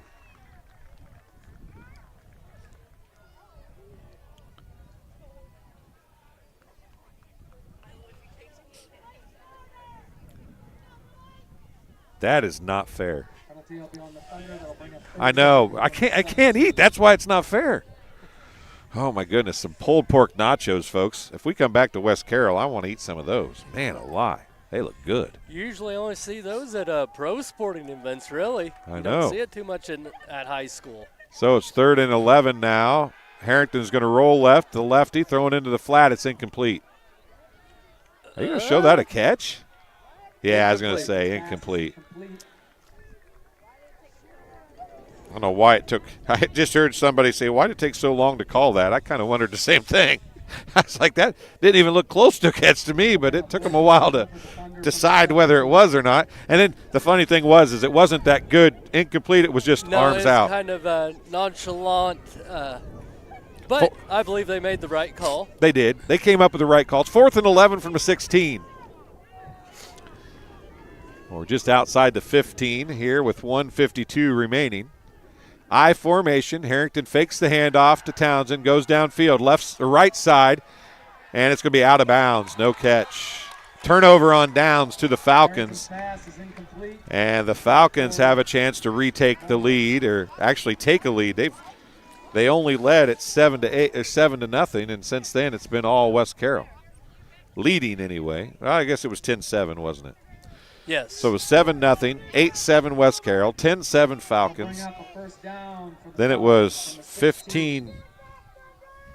I can't even remember. 14-10. It was 14-10 because they didn't get the 2-point conversion. And then it was 20-10. Now it's 20-17. And the Falcons are getting the ball back. This is a good one, folks. It's going to be good down the stretch. Just tell your friends what you're watching and where you're watching from. Falcons have the ball 1st and 10 at the 16-yard line. Handoff to Durbin. Durbin's going to go for a gain of 3. Short gain on the play. Bring up 2nd and 6. Was that Detweiler or Durbin? It was Durbin, right? Yes. Number 7? Yep, number 7. 2nd and 7 from the 19-yard line for the Falcons as we approach the 4th quarter. 1:15 remaining in quarter number 3. Handoff to Detweiler. Not much there this time. Stuffing it in the middle. Number 33 for West Carroll. I don't have a 33 on my roster for West Carroll. Oh, there he is. Cole Harrell. Screwed me up because it goes 32, 34, 33. They must do the number system a little different up here in West Central Illinois or Northwestern Illinois. Or maybe we just do it wrong in West Central Illinois. That's probably more likely. We probably do it wrong down at home. Yeah, that's probably true. A 1-yard gain, 3rd down and 5. Handoff and stopped again after a short gain. It was Durbin. A gain of 2. It's 4th and 3. Now, do you have the kahunas to go for it? Or are you going to try to just draw them off here? It's 4th and 2. They're just drawing them off. Yep, drawing them off to go into the 4th quarter. Clock going to run out? It is going to run out. That'll be the end of the 3rd quarter of play. I was looking at the referee. I thought it should run out, but you have to keep an eye when there's no play clock. You have to kind of keep an eye and check. So at the end of 4 quarters of play, a 4th and 2, a big 4th and 2 coming. Are they going to punt from deep in their own territory, or are they going to try to go for it on the Falcons? We'll find out. You're watching TSSR Game Time Live, presented by MDH coverage of Illinois 8-Man Association football. Working at MDH feels special to me because I'm also from a small community. I went through MDH when we were trying to get pregnant. We were struggling the first year, and then when we... At Western Illinois University, leathernecks don't just blend in. Our purple stands out. Our students are innovative, creative, and resilient. At WIU, there's limitless potential, with campuses in Macomb, the Quad Cities, and online. Visit wiu.edu/potential to become a leatherneck and get an education that stands out.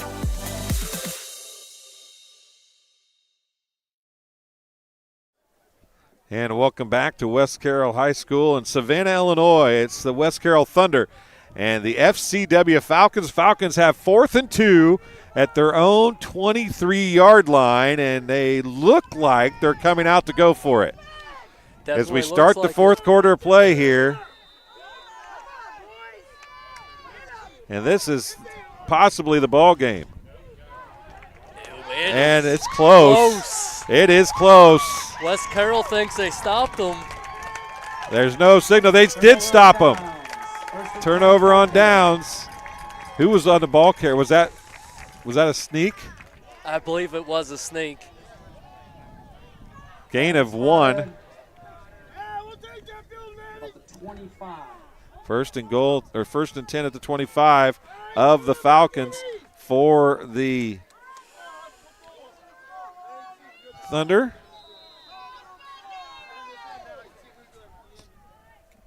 Shinjin, the deep set back. He's going to take the handoff. He's going to be bottled up relatively quickly. A couple yard gain, maybe 1.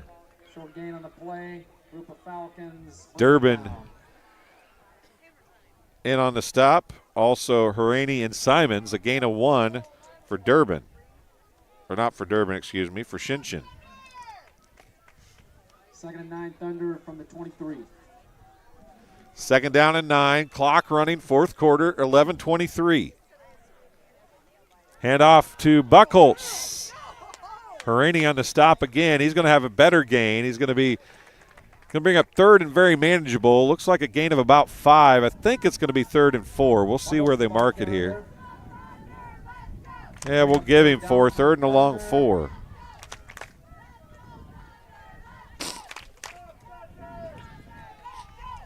McGinnis, the deep set back now. A little bit bigger back, a bruiser. See if he gets the handoff here. Harrington, he's going to give it to McGinnis, and he breaks a couple tackles. He'll have a 1st down.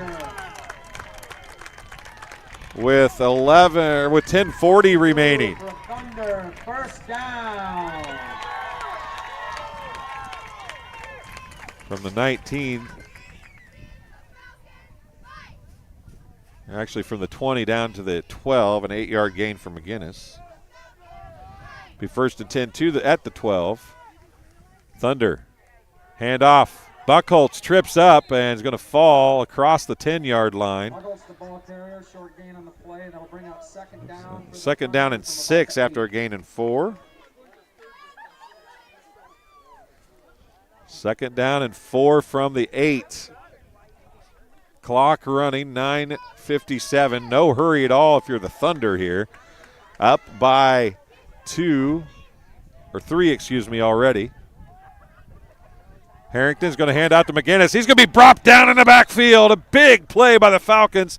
Durbin is back there.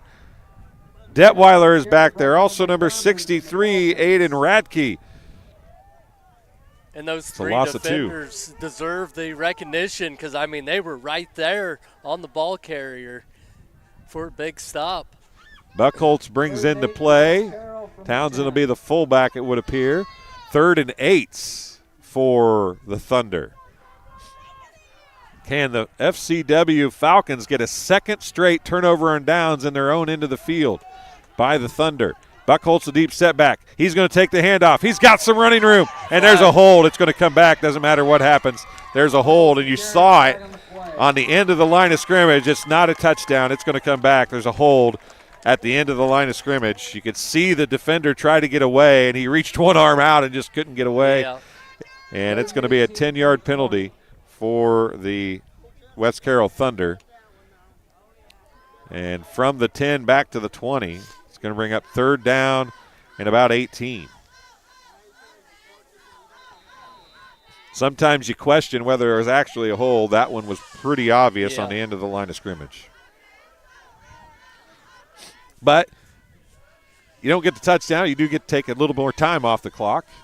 Got to be a glass half full kind of guy. 8:50 remaining in the 4th quarter.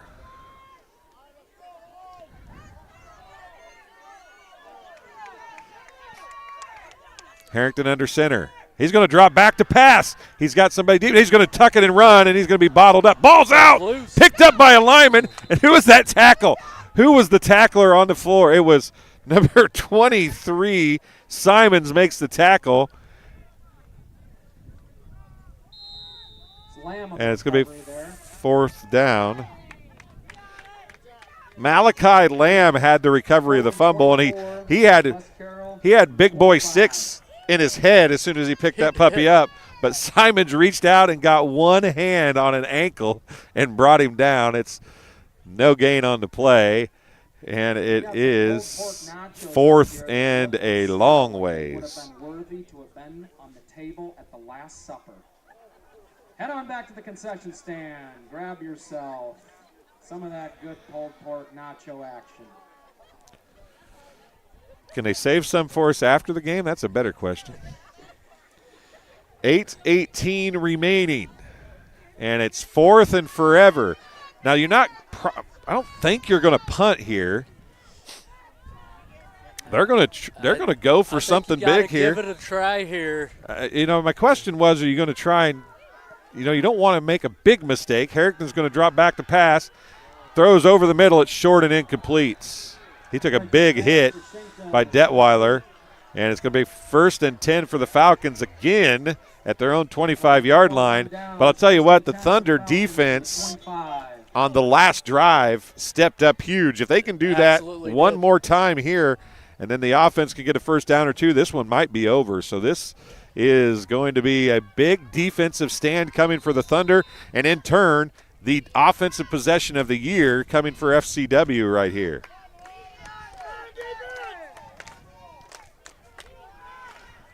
I formation, Reed the wide out to the near side. Jones under center. Handoff goes to Durbin, and he's hit again at the line of scrimmage.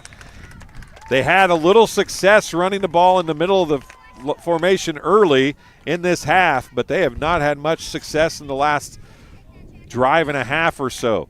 It's going to be a gain of a short 2, long 1. Call it a 1 as well. 76 yards on 15 carries for Durbin.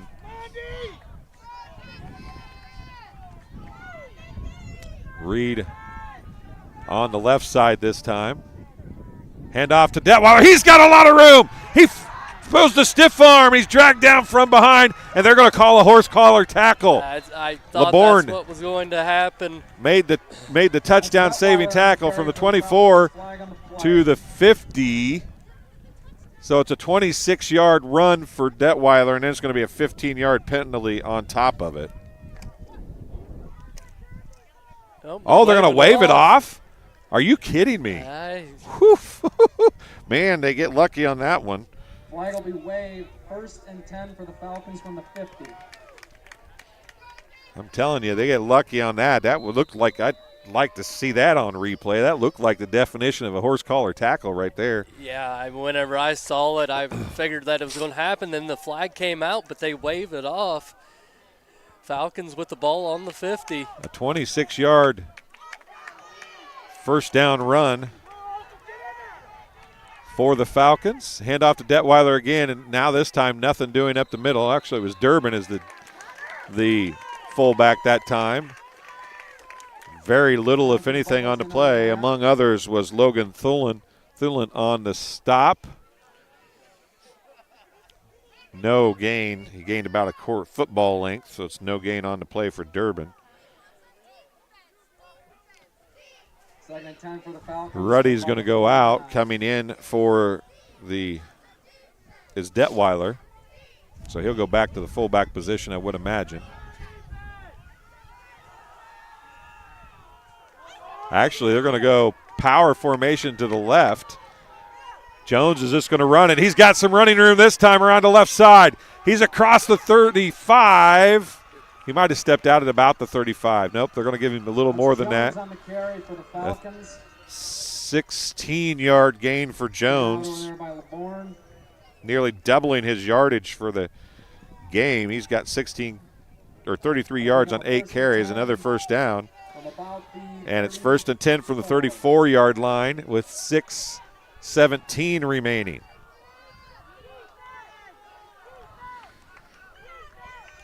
Jones under center. Hand off to Detweiler up the middle. He breaks a couple tackles. He's going to go for a gain of 5. Detweiler, the ball carrier. Short gain on the play. 2nd down and 5 coming for the Falcons as no real hurry here, Brandon. They just need to get the ball in the end zone, right, or get into field goal range, I guess. But really you want to get a touchdown here. And if you take all the time to do that, that's even better. Yes, time management is key right here. Under 6 minutes remaining here in regulation, actually. Here's Jones going to hand off to Durbin. He sheds one potential tackler, and he's going to be down near the line to gain. Give him 4, and it'll be 3rd down and 1. We'll bring up 3rd and 1 for the Falcons. Durbin 16 carries for 113 yards.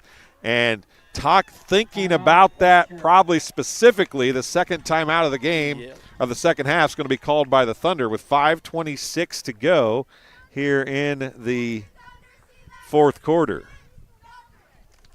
This one turning into a good one here, as I believe that's 5:36, right? 5:26. 5:26 remaining, as it's going to be 3rd down and 1 for the Falcons. I'm not going to – I said last night, St. Thomas More drove down the field against St. Anne, and they had it 1st and 10 at the 12 with 49 seconds left. Their first pass was in and out of the hands of a receiver at about the 3 or 4 yard line. And I said it wasn't that big a deal because you still had time, you still had time and you still had plays, and they ended up going backwards from there on out. So maybe it wasn't a huge deal, but it ended up maybe being a momentum changer. So the Falcons are 3rd and 1 here. They want to get this first down. And in the backfield, they're not going to get it. What's the play? Who's the player? Townsend's going to get the stop in the backfield. It was Durbin on the carry. He loses one.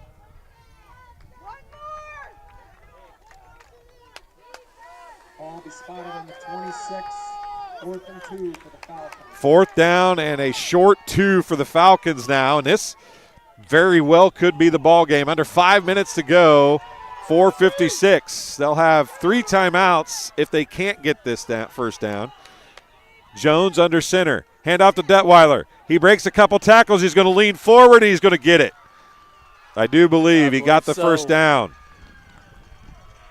It is a 2-yard gain. They needed 2. Make it a 3-yard gain. It's 1st and 10 Falcons at the 23-yard line. 13 carries for 78 yards for Detweiler. And it's 4:22 remaining. The clock is running. Every slow first down, Brandon, makes this more important of a drive. Yes. And there's a handoff to Durbin. He's going to be pushed forward. He's going to be close to a 5-yard gain. Down around the 18-yard line, it would appear. Maybe the 17 even.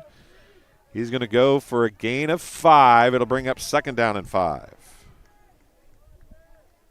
Jones, the ball carrier, short gain on the play. 2nd and 5 Falcons from the 17. 2nd down and 5 for the Falcons. Down to 3:42 remaining. Durbin again, and in the backfield for the Thunder, the big man. Who is it? Number 74, I believe. We'll wait till he gets up. It is big number 74, Logan Thulin, the 6'2", 270-pound senior. Drops Durbin in the backfield for a loss of 1. It's 3rd and 6. 74 was right there, just a wall, and the running back had no chance at all. He got through the line of scrimmage in a hurry. A great move. Got him free, and he made the play. 3:02 remaining. It's 3rd down and 6 for the Falcons at the 18-yard line. Make it the 19-yard line. Fake handoff. Looking for Reed. He's going to roll with it. Gets to the corner. He's going to have a first down. Maybe 1st and goal. We see where they mark it. It's right at the 10-yard line. He's out of bounds. So it will be 1st and goal at the 10. Down for the Falcons. Ball on the 10. So a gain of 8 for Jones. He's got 41. It's 1st and goal at the 10 with 2:48 remaining here in the fourth quarter. So they got 4 downs to get it in the end zone here, or They're in Decker field goal range. Hand off to Durbin. Durbin might go. Nope, he bounced it back inside instead. He'll go for a gain of 5. It'll bring up 2nd down and goal from the 5. I thought if he bounced that outside, Brandon, he might have a touchdown. Yeah, and you're speaking of possibly kicking a field goal. They could, because as we have stated a couple times here in the game, very good field goal kicker, but that would just tie the game and send us into overtime. Yeah, and the wind is blowing really hard across what would be Decker's face from left to right here at this end now, and the wind is picked up. They want a touchdown. They want the win. Detweiler with the run. It's 3rd down. He might have gotten a yard. Ginnison on the stop. No gain to speak of on the play. 3rd down and goal at the 5. We'll bring up 3rd and 4 for the Falcons. Ball still on the 4. Oh, they're saying it's on the 4, so we'll give him a yard.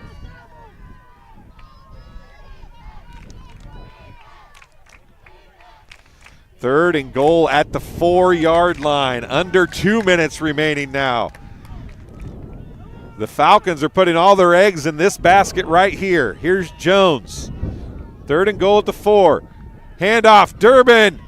Going to be brought down short of the goal line. A gain of 2.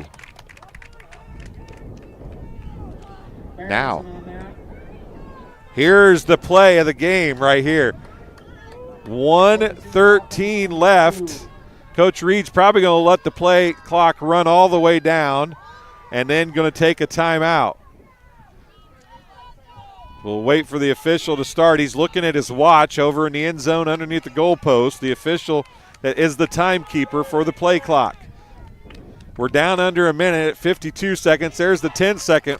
He's going to start waving the arm at 5, 4, and there comes the timeout with 48.9 seconds remaining. A timeout on the field, charged to the Falcons, their first timeout. But at this point, folks, it doesn't matter. They've got one play to get a touchdown or a field goal to tie. Now, you're on the road. How big a kahunas do you have? And go for the touchdown and the win, or do you go for the field goal? If this was 2 minutes or 3 minutes left, you'd probably go for the tie. I think if you go for the win here, or maybe 2 or 3 minutes left, you go for the win and then you hold them, you hope. Maybe here you go for the tie and play the extras. I have no idea what Coach Reed and the staff are thinking about over there. I do not want to be in that situation. I totally agree. I think we're going to see them go for the win here. That's what I'm going to guess. I could be totally wrong. Nope, Decker's out there. No, he's not. Nope, he's not. Durbin, the deep setback. This is it. All the marbles. The I8FA playoff win on the line. Jones is going to take the snap. He's going to hand off to Detweiler. He's not going to get in. They're going to push. His knees were down. He's not in. 1 yard gain and the Thunder hold. And the clock is still running out. They got the clock stopped now. With 38.9 seconds left. The Thunder have it. 1st and 10 at the 1 yard line.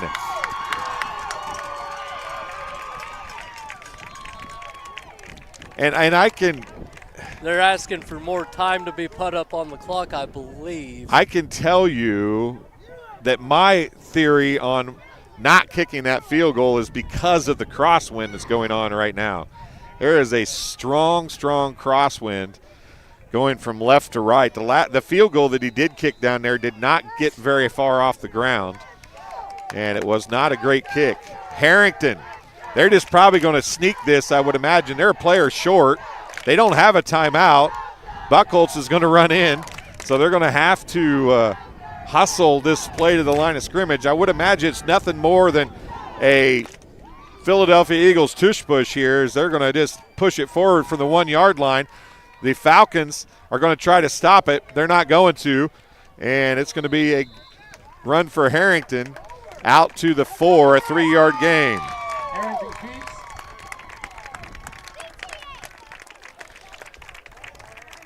Timeout on the field, charge to the Falcons. They only have 2, which is not enough to stop the clock unless they can get some sort of a fumble. They're going to need a miracle here. 20-17 is likely going to be the final, but man, oh lie, what a finish to this one.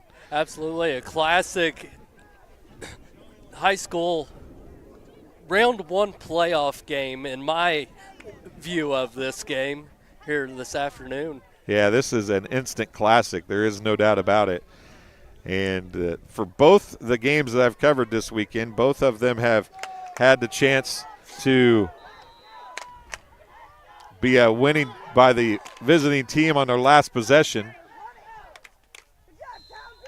Townsend on the carry, number 24, Connor Townsend. No gain. That will be the final play of the game. The Falcons know they can't. Oh, they are going to take a timeout. Falcons are going to take their last timeout. And I don't blame them. I mean, you got to take the timeout here, right? You got to take the timeout and try to get some sort of a play to happen. Maybe you can get a fumble. Maybe you can get a bad snap. Maybe you can make something happen.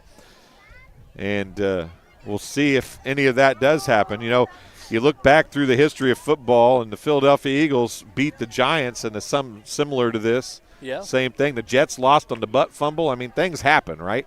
Stuff can happen. And they could just take a knee here. They don't need to hand it off, but we'll see what they do. Harrington does take the knee, and that will bring it to an end. The Falcons can't stop the clock. It's fourth down, but they were a timeout short. And the Thunder, in their first year in the I8FA, get a victory in the I8FA playoffs, and they will be going to Polo next week to face the Marcos. You'll be able to watch that game on TSSR Game Time Live, presented by MDH as well. As the celebration has begun for the Thunder, as you see the West Carroll flag being brought up in front of the grandstands by the cheerleaders, and this one comes to an end. And what a heartbreak for the Falcons. Their season comes to an end at 6-4, and the Thunder improve to 8-2, and they will live to play in Week 11 against Polo. That game will be at Polo. Time to be decided. What a great game here this afternoon as the Thunder defeat the Falcons.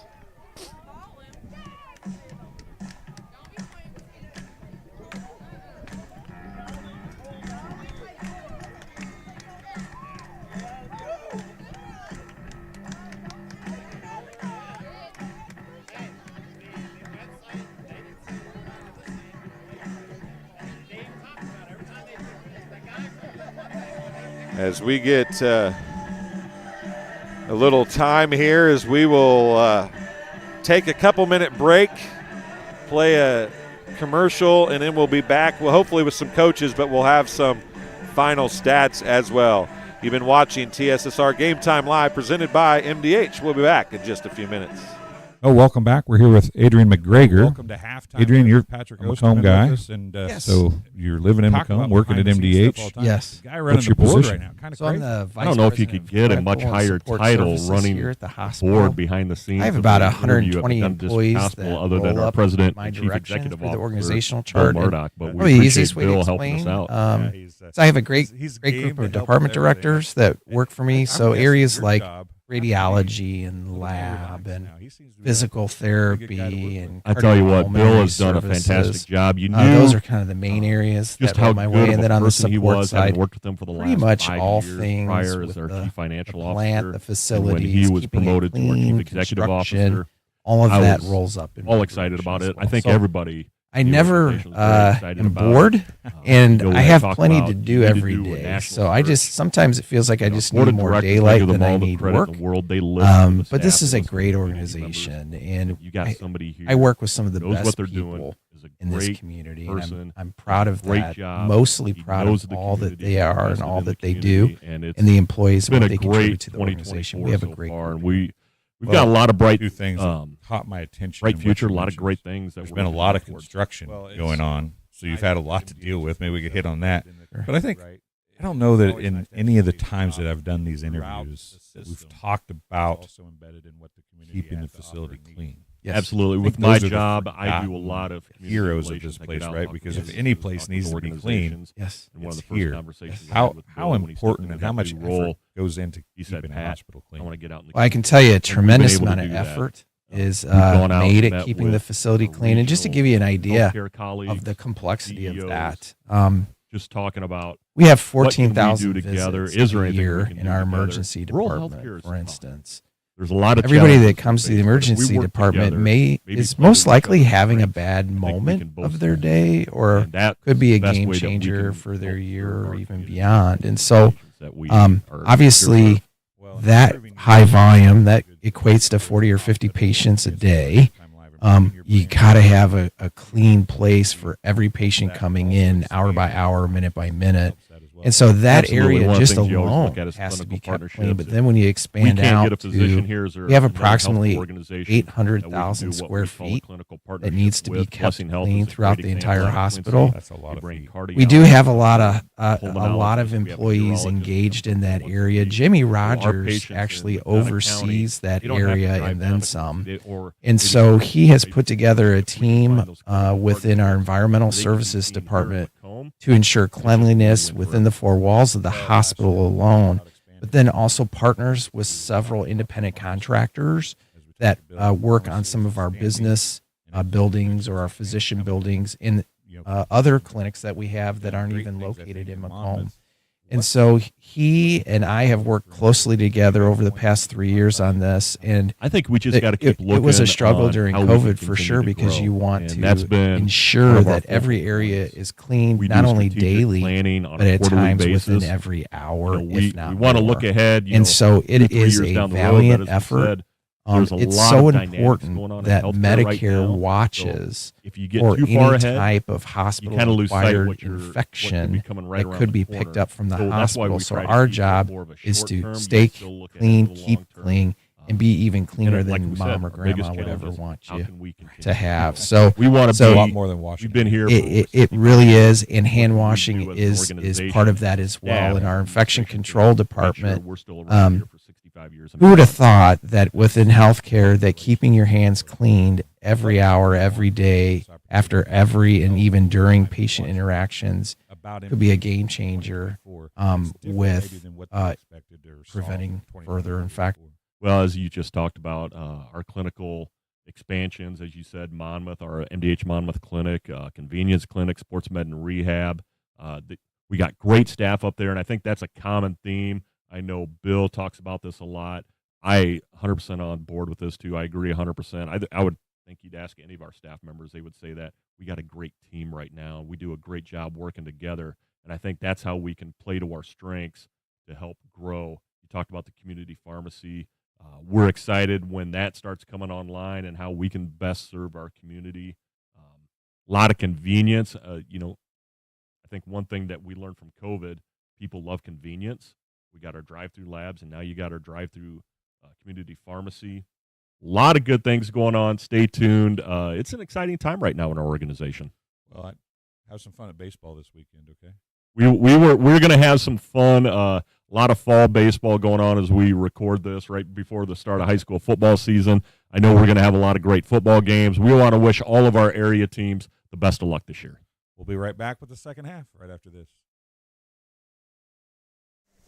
And welcome back here to West Carroll High School in Savannah, Illinois. Man, we just saw a good one, folks. 20-17. The West Carroll Thunder get their first playoff win in their first season with the I8FA. This is an Illinois 8-Man Football Association presentation of I8FA football playoffs here on TSSR Game Time Live, presented by MDH.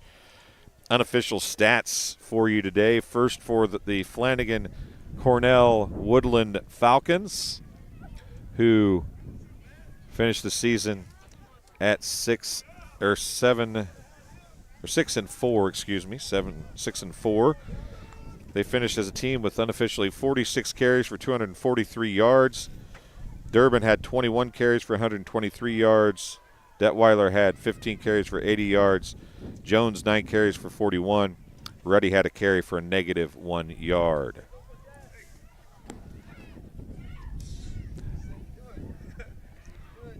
Hey, Coach, when you're done in there, can you come out here? Absolutely. Thank you. And the Jones was 0 for 2 with an interception. Ruddy threw a 29-yard completion for a first down in the third quarter, and Reed had that completion for 29 yards. Connor Reed, one of the seniors, had 1 catch for 29 yards.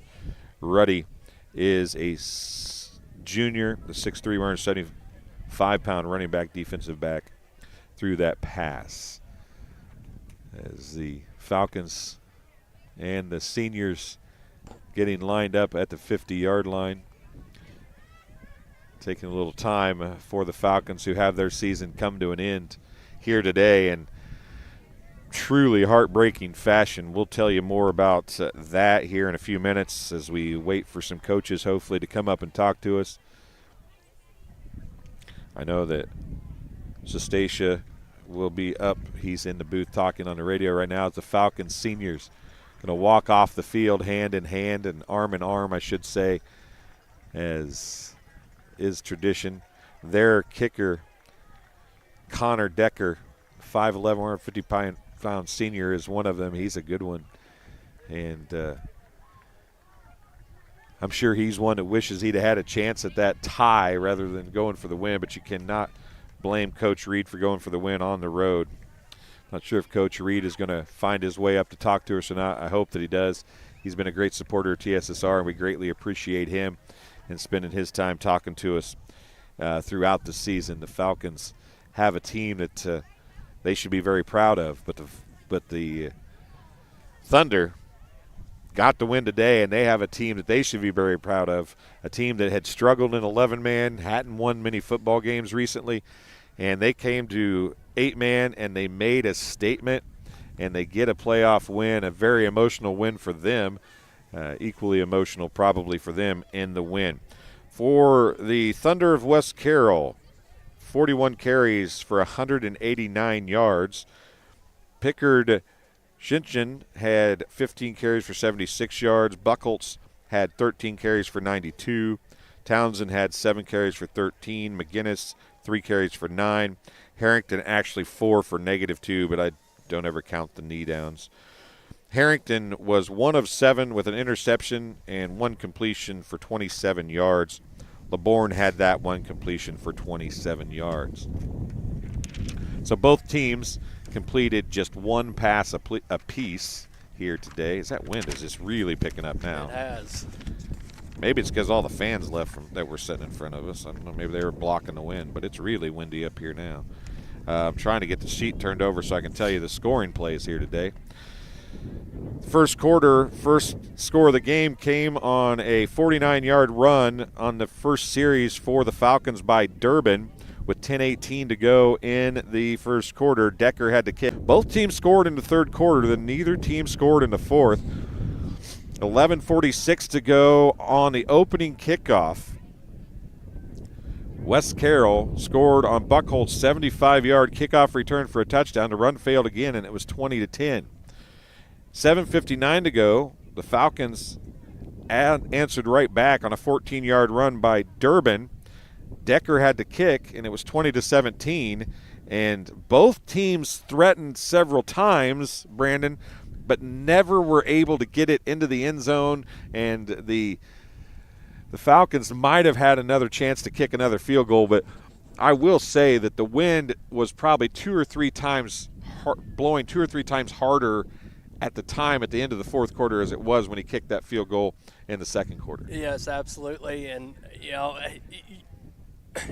we as broadcasters, we didn't know what was going to happen there at the end. If they was going to go for the field goal, if they was going to go for the win, and they went for the win, and West Carroll ended up strong and stopping them, at about the 1 yard line.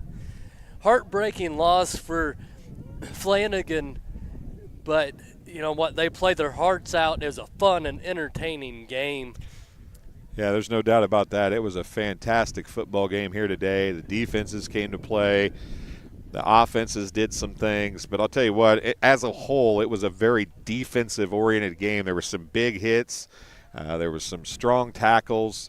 They did a great job of spreading people to the sideline for the most part. I mean, it was good defense, especially there in the second half. Absolutely.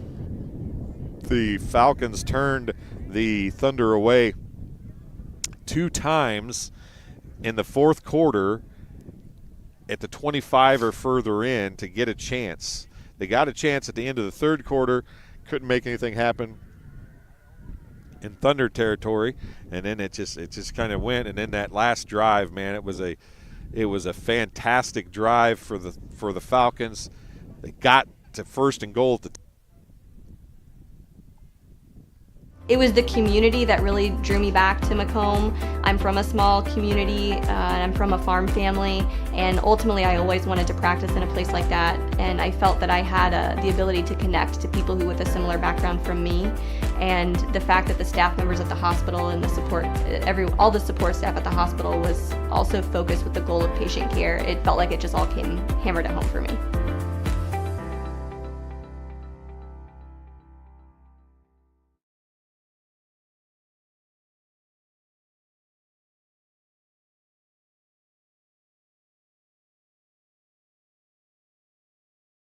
And welcome back here. Coach, tell you what, that was a nail biter, wasn't it? Yeah, I expected no less. We seen how physical that team is. We like to play a little physical. So I knew it was going to be a tight game. From the very beginning, we told them we were going to be battling back and forth. We might fall behind. You just got to keep playing the game. West Carroll 11-man team has struggled for several years. They get them into 8-man. They go get a coach that's coached some 8-man, understands it a little bit, so maybe the learning curve was moved forward faster than in some cases. But a team that had struggled so mightily in years past to come and have a year like this and get the first playoff win, what's it say about these kids? I tell the kids when I first met them, when I got hired on, and I looked at the kids, and I brought this up, boys and girls. The talent's here. I can't speak on the past. All I do is talk about the future. But I did, when I noticed, I said, I got talent.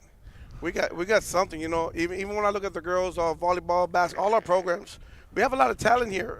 So hopefully we get everything going. We see it with the boys. Just a little hard work. You put in that work, you get results. This game, your guys' offense didn't do a lot, but you did enough, right? I mean, sometimes that's okay, isn't it? Yes, we were trying to open up a little bit. I'm not sure what happened, but I think it's the nerves. You know, playoff game and stuff, you know, fumbling the ball a little bit here, a little bit there. So sometimes you just got to keep it simple. And you keep it simple and just keep going, and that's what we did. We kept it simple. Penalties killed us. It has all year. I've told everybody, if we can clean that up, man, we can compete with anybody. 7 penalties for 60 yards, and some of them came at key times. When it gets you behind the yardstick, it's hard, isn't it? That seems to be the case. You know, it's that seems to be the case for us. It's funny if people say that, right? But no penalty is ever good. And they all come at inopportune times. You know, just some, I suppose, are worse than others. Holding on a touchdown. We get on the first down. We just get a defensive stop on 4th, and then we turn around and we're on 1st and 20. You know, but. It's just something that they got to learn, you know, just more and more discipline, you know, focus on what your responsibility is and just get it done. Well, you're going to play Polo next week. Yes. At Polo. Yes. You played them here the first time, right? Yes. So you've seen them. You know what they have to offer. They're a good football team. They're a very, very good football team, very good football program. You know, like you said, I've been in 8-man for a few years, and when you think of 8-man football, that's one of the top 2 or 3 teams that you think about. We're going to go out there. We're going to give them hell. You know, the thing is, we can't back down. So we're going to come at them and see what happens. And that's the thing, right? The kids have their first playoff win. You've built the program to the point of that. Now you can say, hey, look, we've done what everybody thought we couldn't do maybe twice. You had a good season. Then you got your first playoff win. I don't think anybody thought you were going to do that. I mean, at the start of the year. And then, hey, if we've done these two things, why not just add one more to the hat, right? You know, and we say that, you know, we talk about that. You know, I really think if I had these kids a couple more years before this year, those seniors, I think you guys would be talking to us about running for the state. A lot of it is just simple stuff, discipline stuff. But we're going to have a good program. Our junior high middle school won the conference championship in the 8-man. So yeah, it's up. It looks good for us in the future. You know, you come to a program like this, and I know wanting to be a head coach is part of it. When you got here, you said you knew how to. But what was it that made you say, I want to come take that challenge of taking an 11-man team and making them an 8-man team? The big thing is I'm from Texas. I did kind of shop myself around, talking to some few people. I didn't see any interest.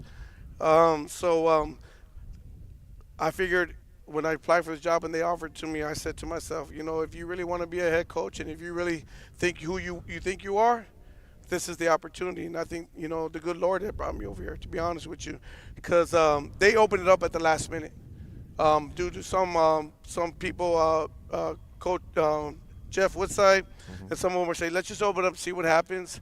And we had a former teacher here that was at Amboy that kept pushing me to get it. So I applied for it, came up, prayed on it, and it's probably one of the best decisions I made. Coach, I'll let you get out of here and go celebrate a little bit. Not much celebration time, though. You got to get ready for polo. Absolutely. You know, I'm going to give them this day, but we're getting ready to work. I'm going to give them this day. I'm going to work. You got video to watch, right? Yes, sir. All right, Coach. Congratulations again. Thank you very much. Appreciate it. As Coach Reed is finding his way up here, and we'll get him on the headset next.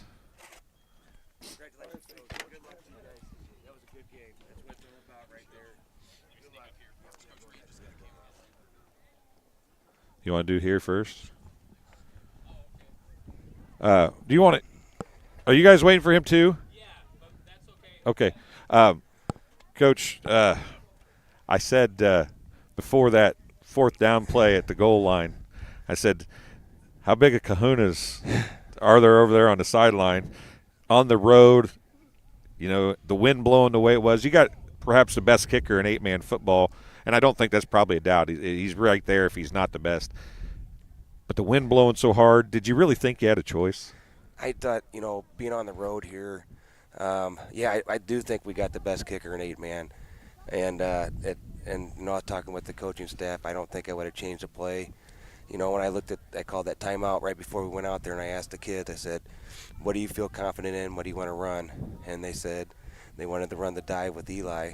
And when your team tells you that, I'll trust those guys to the day I die. And we went with it, and unfortunately didn't get it. And in fact, I turned my back and started walking down the sideline, and I thought, I'm either going to listen to our crowd go nuts or their crowd go nuts. And unfortunately, their crowd went nuts. Yeah, you have some kids that have some heart, though, don't you? Oh, yeah. A great senior class. Great senior class, again. 11 awesome kids. You know, not only have my own son, but that's playing. The other 10 I treat like my son, and I love them all from the bottom of my heart. You know, and they are really good kids. Just not good football players, good students, good people. And couldn't be prouder of them as a coach, being able to coach them over the last few years and watch them grow into young men that are going to do some really good things in life. Some penalties at key times and stuff like that. Talk to Coach Sasha about that. It seems like you always say, oh, they come at team. Every penalty is at a key time, it seems like, but some of them are worse than others, and both teams had some of those penalties today. Yeah, you know, and I thought the officials did a great job today, you know, and one big one we had was that pass interference call, and there was some contact there, and that was kind of a pivotal point of the game too, and it's one of those things, you know, we moved Seth, the DB, our starting quarterback, the DB, this week. You know, we had one of our senior two-way starters it came down with an illness, and for Seth to have to fill into that role, not only as good a job as he's doing as a quarterback for us this year, but to play DB in his first outing, he did a great job, and it's just one of those plays. I think it could have been called or not called. You know, I want to talk about Torres.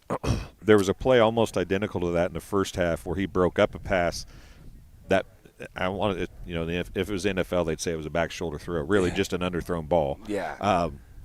But he saw the receiver turn, and because maybe he's been more experienced back there, he held up. Yeah. And then got a hand up and then kind of tried to turn around and look for the ball, and that's what didn't happen at the other end, I thought. Yeah. And Jackson's come a long way as a junior and I'm glad he's only a junior. The kid, he's extremely coachable, and you just watch him get better every week. And some good things are going to happen with him next year for us.